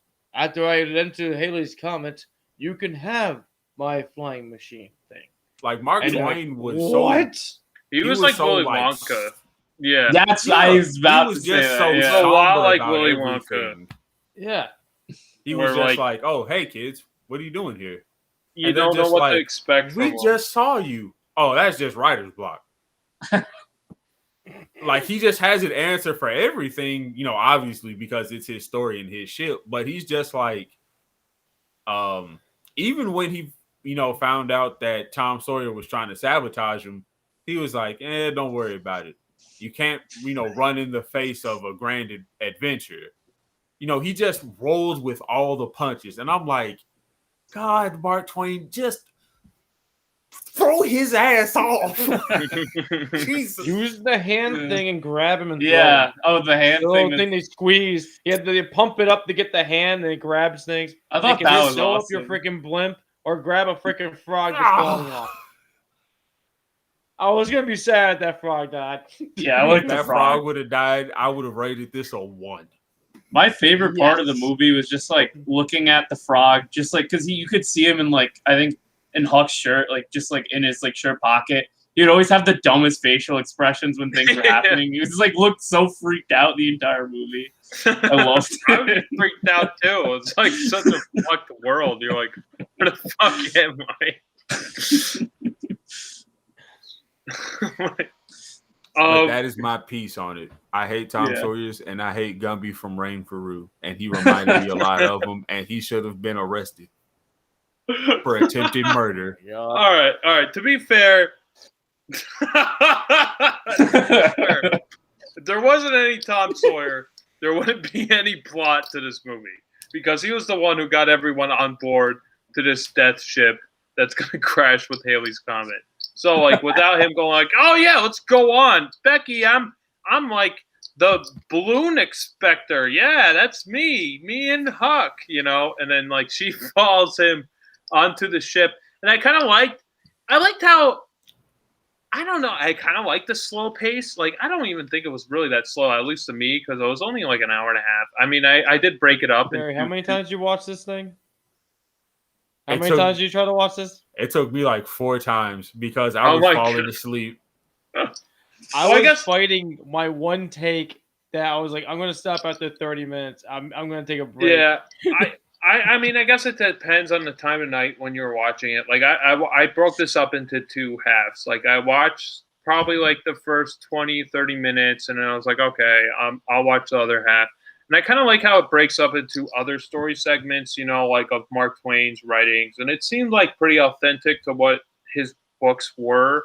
I don't know each and every story that he wrote, but like from what I know about Mark Twain, it seems like it's pretty authentic. Like I seen another Will Vinton short where he takes the storyline of Rip Van Winkle and then he makes it his own. And it's just like a straight up drug trip. It's like has nothing to do with Rip Van Winkle, and then they take elements out of it, and it's like, this sucks. I read the book, and then I watched the short after. I was like, oh, I love this animation. I'm gonna watch this. And then I was like, this is not even anything close. So I have no idea how close to the original source material all this stuff is, but from what I know, I think it's pretty close. It's pretty authentic.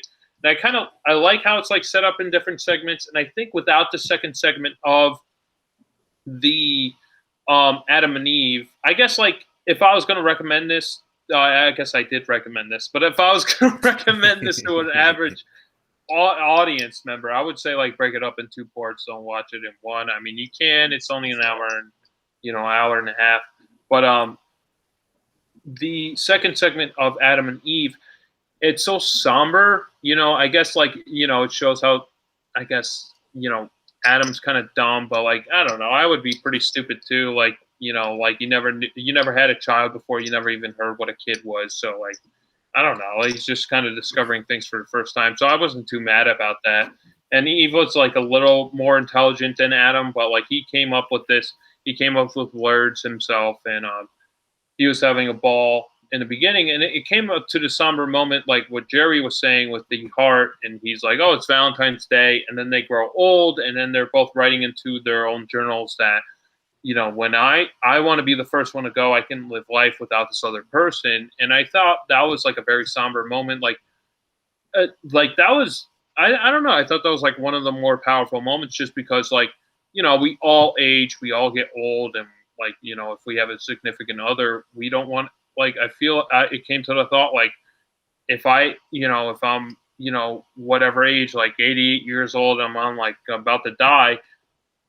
Would I want to be the first one to pass on, or would I want my significant other to pass on? And they both came to their own internalization that they wanted to be the first one to go. They can live life without the other significant other. And it's just like another complicated aspect of life that you have to think about. Like once you get old, like, okay, do I want to be the first one to go? Probably, because I don't want to live my life without this person. And it just kind of comes to that somber moment where you're like, oh, like we all pass on, and it just kind of gets to that deeper level.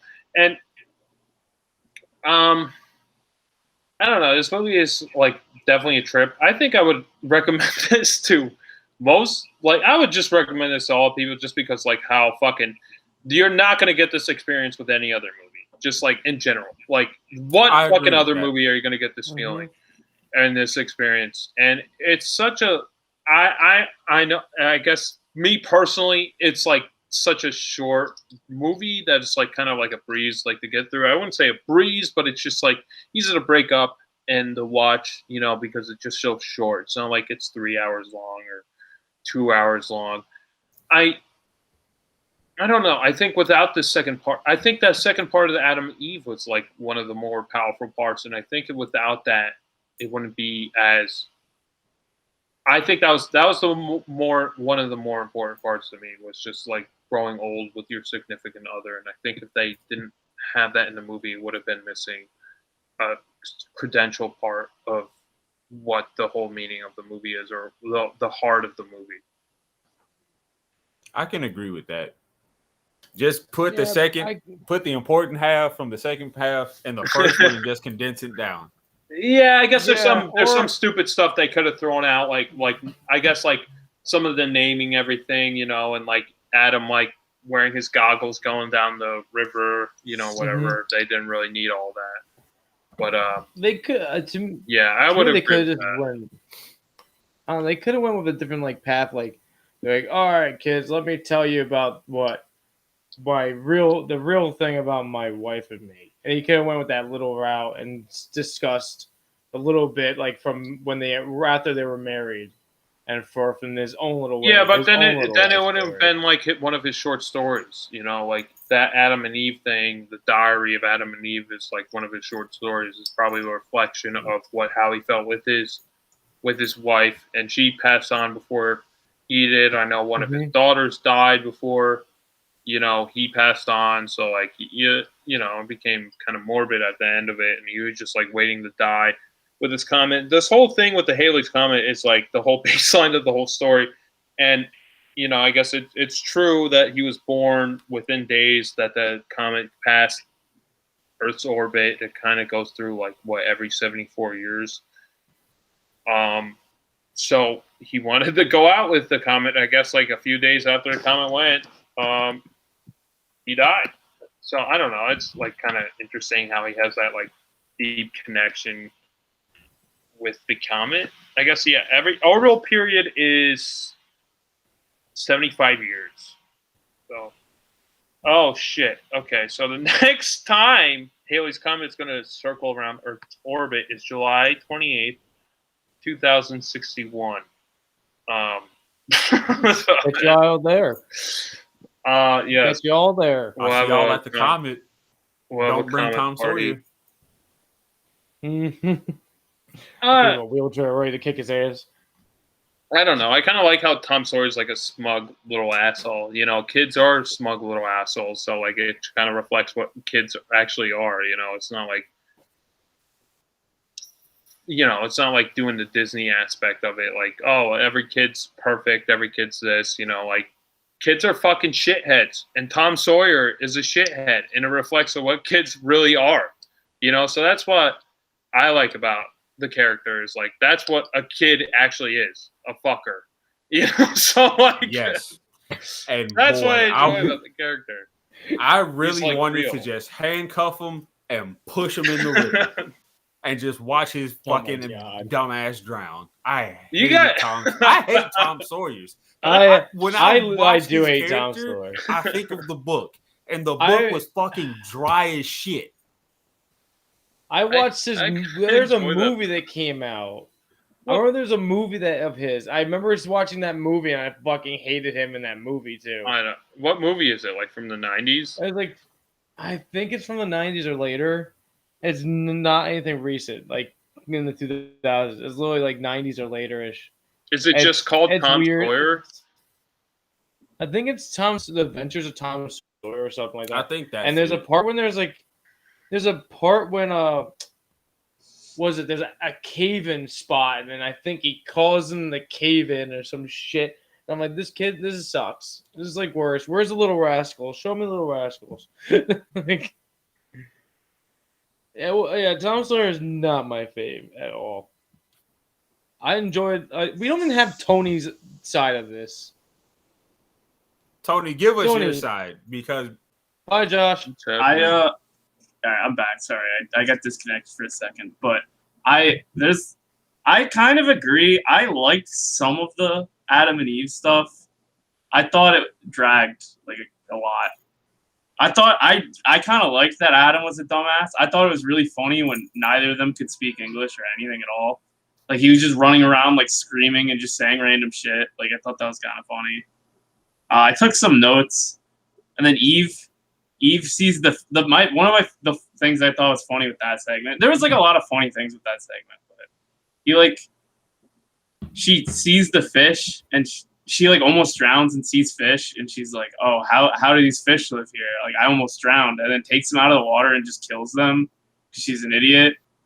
Oh yeah, like 3 of the fish die. Yeah. Yeah. I don't know. I thought that was funny. I think the second part is important, but like the first part dragged on so long that like I think maybe just keep the second part. I don't know. Yeah. I think the introduction, like I think I agree with Matt with like if they just condensed it a little bit and just like kind of added the 2 parts into one and got rid of all the kind of stupid stuff. But I think the ending, the second half, is very important. I think without that, it would have lost a lot of its meaning, the whole point of the story, basically. I think it would have been missing like a lot of its heart and intention. I think one of you mentioned something about Willy Wonka, and I was like thinking about that through the whole movie because you kept seeing the shadowy figure, and I was like, "That's Slugworth." I was like, "That guy's Slugworth." Yeah. It is kind of like Willy Wonka's Chocolate Factory. Like this is like a immense, like mythical place, and then they end up instead of Charlie getting the chocolate factory, they get this flying machine or whatever. So it's kind of it is kind of similar in that aspect. I'm surprised how much you guys hate this. I just hate it because of Tom Sawyer, and I tried to read the book. And every time I think of Tom Sawyer, it reminds me of my English teacher.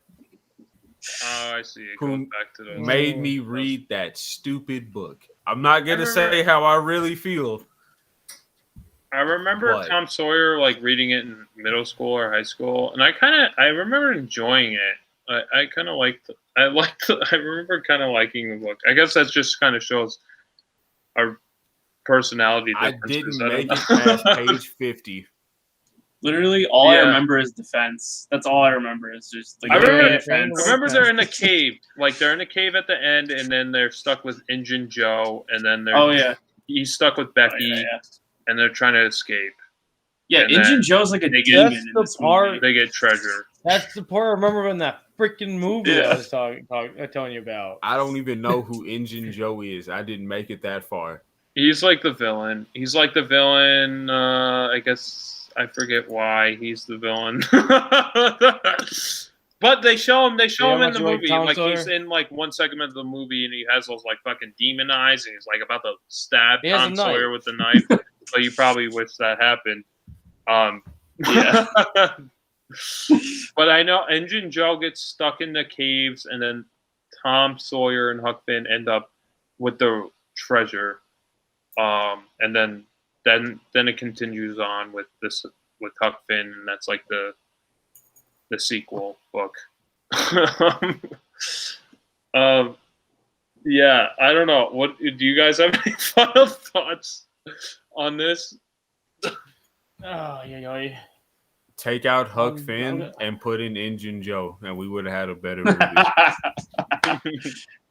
Just Injun Joe chasing Tom around the whole ship the entire time, trying to kill him. Yes, please, God, kill him. They had 2 moments when they could have had that happen, and they just missed it. So, but they had Tom Sawyer actually go into that door, and the knife does come through the fucking door when it gets locked. But, they could have had, a really crazy plot twist if Injun Joe actually escaped that door. And the evil... No, Tom Sawyer. The evil Mark Twain actually just opened the door, and just let him free. We could have had a whole different movie. It could have been super fast paced and crazy and epic. But like I said, I'm going to stick to my favorite person. It's going to be freaking Huck Finn. He's just trying to be just a normal person. He just got swingled into this with his friend. He really don't want to do it. But he hung out with his frog, kept his own business, learned some new shit, learned what path he wanted to become down the road, and his new career path down the road. And he taught his frog how to jump 10, 20 feet in the air because of that Mark Twain story. That was the whole thing later on in the story, just teaching his frog to jump, and you just hear him. The Holy Light agrees with you, Crispy. Yeah. I know. I did like Becky Thatcher. I think I liked all three kids because they're all like realistic. You know, I mean, Yeah. Tom Sawyer's a little asshole, but like, Yeah. that's what a kid You is. have the He's a little asshole. you have like all three variations of kids. You have Yeah. the curious kid, you have the asshole, and then you just have the one who minds his own business and get dragged along. Right, exactly. Yep. That's what I enjoyed about it. You know, I don't hate the character as nearly as much as anyone here. I don't think. Oh boy, Tom do I Sawyer. hate Tom Sawyer. Yep. I don't know. I kind of enjoyed him. I liked how, you know, because that kid exists. You know, like that's what I liked about it. Like they're not like hiding the fact that like kids are little fucks, and I think that's what resonated with the writings of Mark Twain originally. Anyway, is just like he didn't really hide the grit of like what kids were and how they try to want to be tough and want to like be, you know, kids are fucking assholes. So like Tom Sawyer being an asshole is just what a kid is. And Becky Thatcher, I liked her design. I liked how she like kind of like had those. Mark Twain kept calling her angelfish, and I was like, that's I don't know. I don't think that's a name I would like to be called. I don't think that's really like. He was mean the whole movie. Yeah. There's a quote I wrote down. He wrote, "A cauliflower is just a cabbage with a college education," and then he calls them cabbages. Oh, really? He's like, "Get out of here, cabbages!" Just like crazy. You have to become a cauliflower. Yeah, he was kind of a weird. jerk in like his little sayings. I did like Becky Thatcher's design a lot. I liked all the kids' designs a lot. Becky Thatcher had those cheeks, and I wanted to pinch them. She did look like what the hell? She looked like Eve, like a younger Eve, and I don't know if that was intentional. And even what's his name? Adam. How the fuck do I forget Adam? Adam looked like Mark Twain, like Matt was saying. That like once they show a portrait of Mark Twain and his wife looks just like Eve, and then Mark Twain, once Adam comes older and has a mustache, he looks just like Mark Twain. So I guess it's like, I don't know, you could say like his story, he's kind of projecting his own life into the story, and like that's a reflection of these characters, is like kind of like partially him.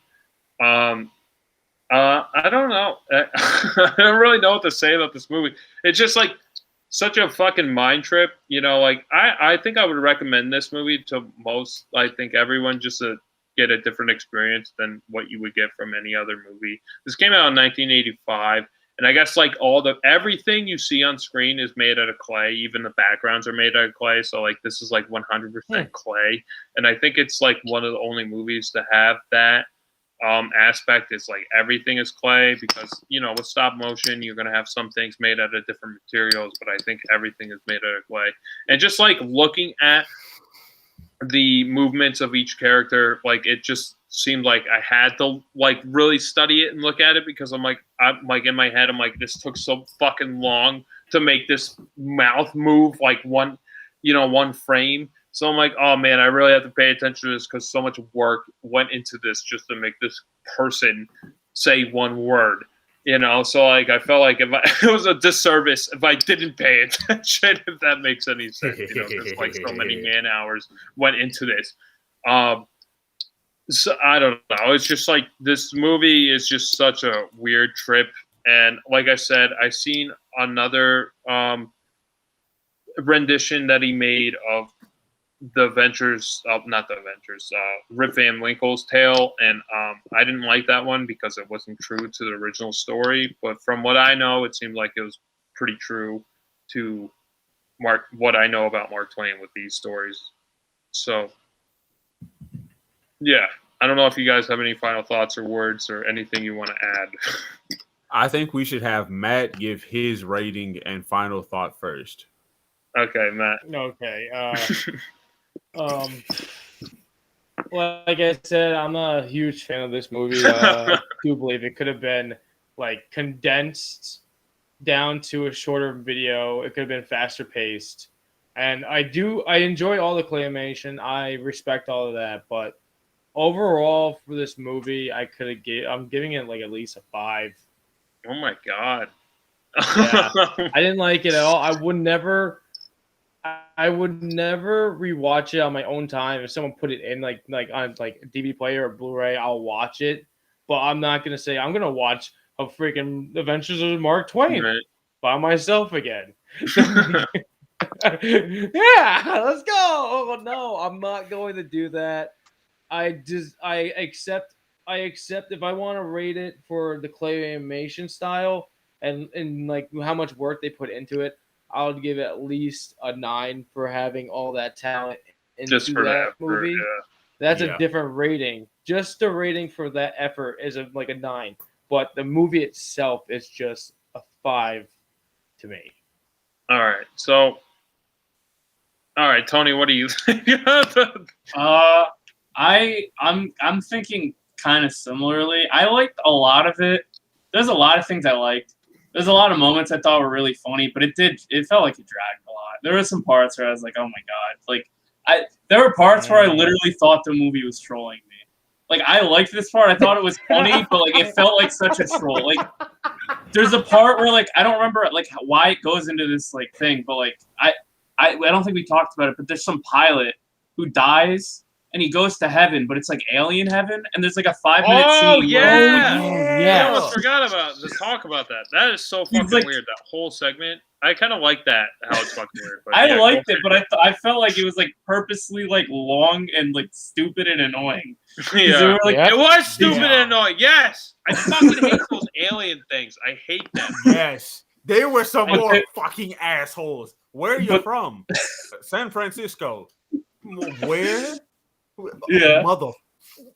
I wanted to strangle all 3 of those heads. He spends like 5 minutes explaining like that he's from Earth, and I don't think he ever even like explains he's from Earth, and they're just finally like, "Fuck it, you can come in." Solar system, yeah. Yeah, they let him in, and it's just like a bunch of the same aliens dancing, and he's like, "I don't think I want to be here," and he like leaves. He's like, "Yeah, maybe I should go to my own heaven," and they're like, "Yeah, maybe you should do that," and then he leaves. Yeah. So that heaven sucks for him. They're like, oh, well, each species of each planet gets their own heaven. I was like, yeah, I guess it depends on the being, which I like that thought. You know, it's like, you know, not everyone's heaven's going to be the same. You know, what I like is not going to be the same, or what you like, or whatever. And then, just like this movie, but like when he gets to his own heaven, human heaven or whatever, that fucking sucks too, because like he's like sunk down halfway in the cloud, and they keep shushing him, like he's all excited that he's in heaven, like they're shushing him. It's like, so he's it's in like he can't even enjoy his life. Yeah, it's like he can't even enjoy it. So I'm like, what the fuck? This heaven sucks too. I'd rather go to alien heaven and watch them fucking dance and shit than be shushed all the time. At least they had fucking booze. Yeah, at least they looked like they were having fun. No, human heaven just looked like ass. I don't know. They both looked like ass, but I'd rather go the left ass cheek than the right ass cheek, I guess. I don't know. All right, Jerry, you go ahead. Wait, Tony, what's your rating? What's your rating? He's at a 5. I think there was a lot of things that got set off and paid off. So I think it was good, but it was like 6.5 because it just felt too like, I don't know. I felt like I was being trolled. Everyone hates this movie. Jerry. All right, Jerry. Don't get me wrong. Even though I absolutely hate Tom Sawyer, I do agree with Josh. Without Tom Sawyer, there would be no movie. I also agree with what Tony said. Some of the short stories I felt should have just been omitted, like the pilot going to alien heaven, like Matt said, with the 2 parts to Adam and Eve. That I feel like it should have been condensed down to 1, and you know, maybe make a little more reference to, you know, Tom Sawyer with Injun Joe and almost getting fucking murdered like he should, you asshole kid. And, you know, I think we're all in agreement. This claymation is, like I said, it's still the best thing I've ever seen. I didn't even pay attention that the whole background was claymation. I was focused on like all of the scenery within it that I just wasn't even paying attention to it. I'm gonna lean more toward Tony and give it a 6. I'm definitely never rewatching this again. I don't think it's bad. I just had a hard time just sitting down in multiple goes and trying to watch it. And honestly, some of the stuff I did feel was a troll. If I had to recommend it, I would say, if nothing else, pay attention to part 2 of Adam and Eve and Satan, and also the interaction Mark Twain has with the kids. Because I feel like he's telling you what short story is coming up if you pay close enough attention to, certain gestures they made him do or certain words that he said. Because I kind of caught on to it when he went to the door and it was like always revolving. Like, okay, we can go to this story, this story, this story. And he just picked Lucifer. So he just essentially played Russian roulette and you got the bullet. Still hate Tom Sawyer, and I'm never going to like him. But if somebody else said, oh, I'm going to watch The Adventures of Mark Twain, would you want to watch it? I'd be like, yeah, sure, I'll watch it with you. Yeah. But I wouldn't do it on my own. So you're like me. I'll watch it if someone puts it on the damn player. I would definitely recommend watching this with someone else, because then, I think half the entertainment is just watching their reaction of, what the fuck is this movie? So, I almost wish that we had a viewing party, all 4 of us, and, we just sat down and watched this. I think we would have had, I don't know, almost like a... Oh, God. I would have definitely rated it like a 7 if we would have all watched it together. Yeah. That's what I mean. You would have had a different... interaction with it, at least. You would have saw each of our reactions. And this is my second time viewing this, so I kind of knew what was to come.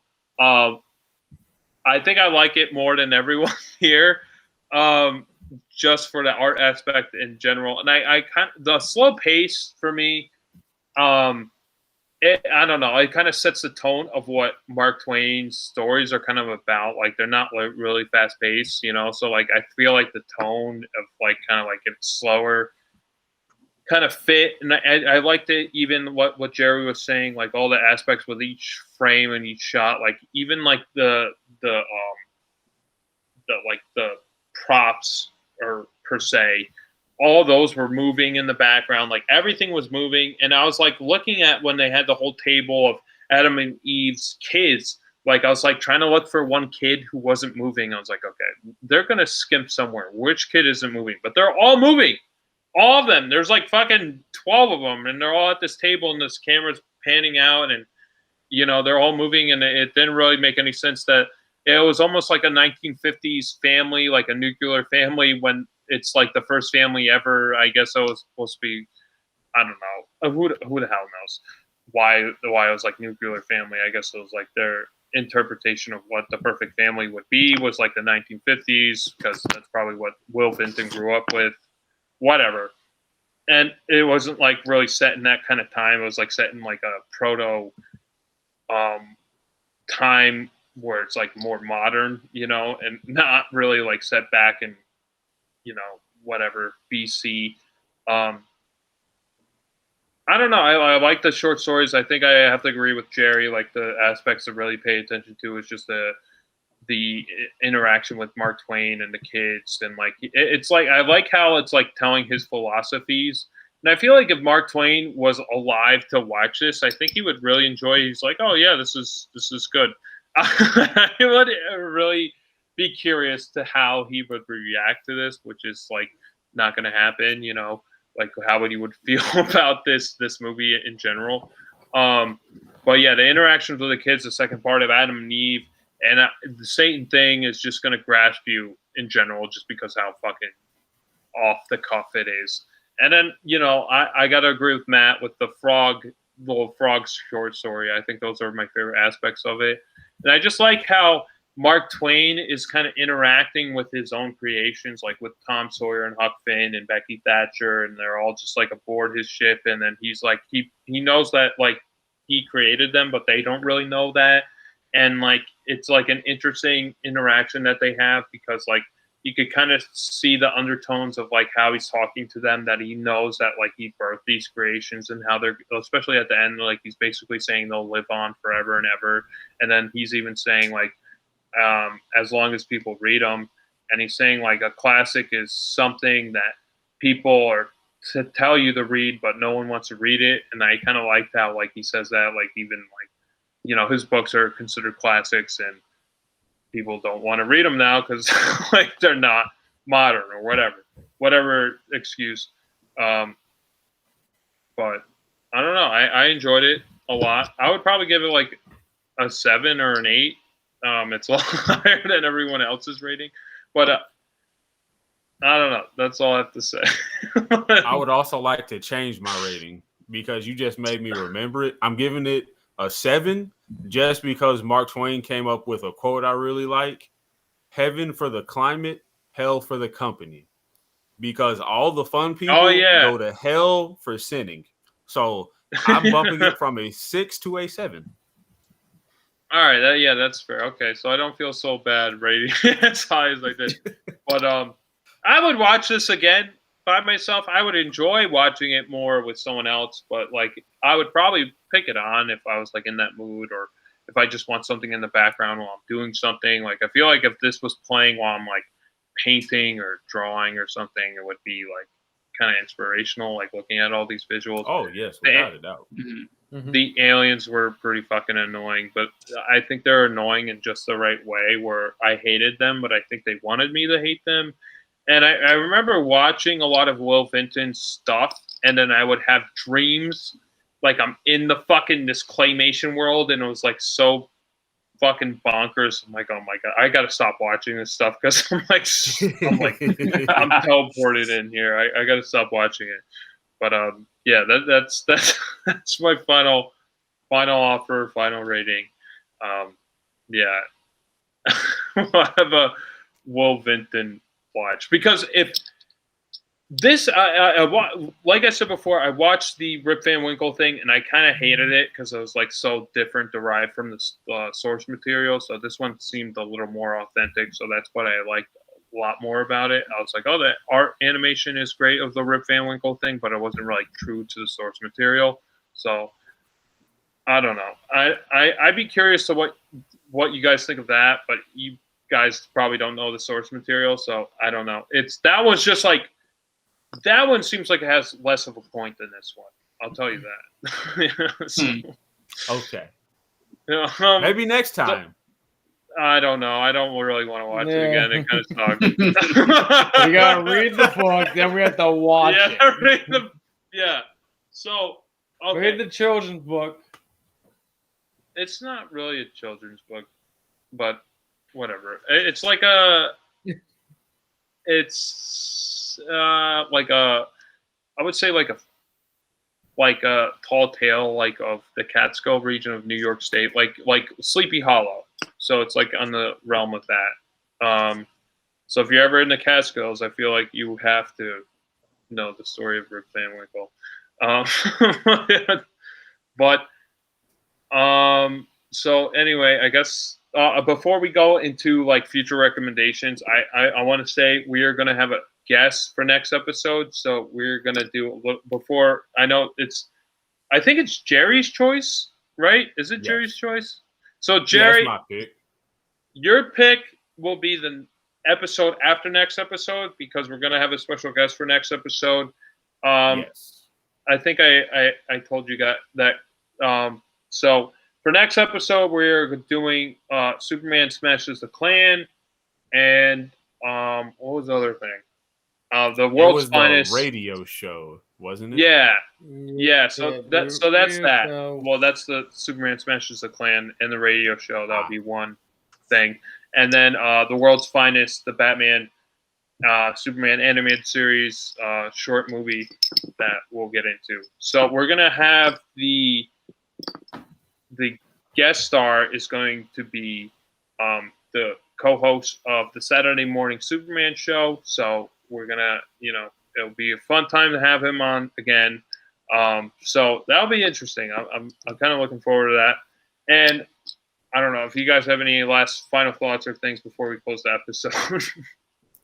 I would like to say this before we close out. Even though the Adam and Eve 2 shorts did drag on, out of all of the shorts and out of the movie, I would recommend, you watch that with your significant other over everything else, just because of how you see the beginning and the end with them, and you see how each of them, toward the end, like we all said, they don't want to be apart from each other and they want to go first. Yeah, no, I 100% agree with you. I think that was I think that was the most powerful part of the film, was just that, when they're growing old and they're kind of internalizing who wants to, I want to go first, or who wants to go first. Like, they can't live on without the other person. So I thought that was the most important part of the film. But anyway, this was back. I don't even know how to end this. He got so depressed. This was this is Josh from BatYard Productions, sending you off up and away until next BatYard's finest episode. And I am Superman's pal, Matt. And I'm Jerry, guiding you with Green Lantern's light. And we have Tony. Becoming super pals. Becoming super friends one episode at a time. All right, well, it's been a little bit. I think that was pretty good. I think that was pretty good for not really being rehearsed. So round of applause to everyone. Thanks for coming on. You did good. Yeah, Tony. Next time you come on, I would like you to recommend whatever we're gonna watch. So definitely let us know beforehand so we could, kind of get ready for that. So that'll be Send good. us a curveball. Okay. Yeah, this was my curveball. So this whole episode was my curveball. So I didn't know what you guys what you guys were gonna get out of this.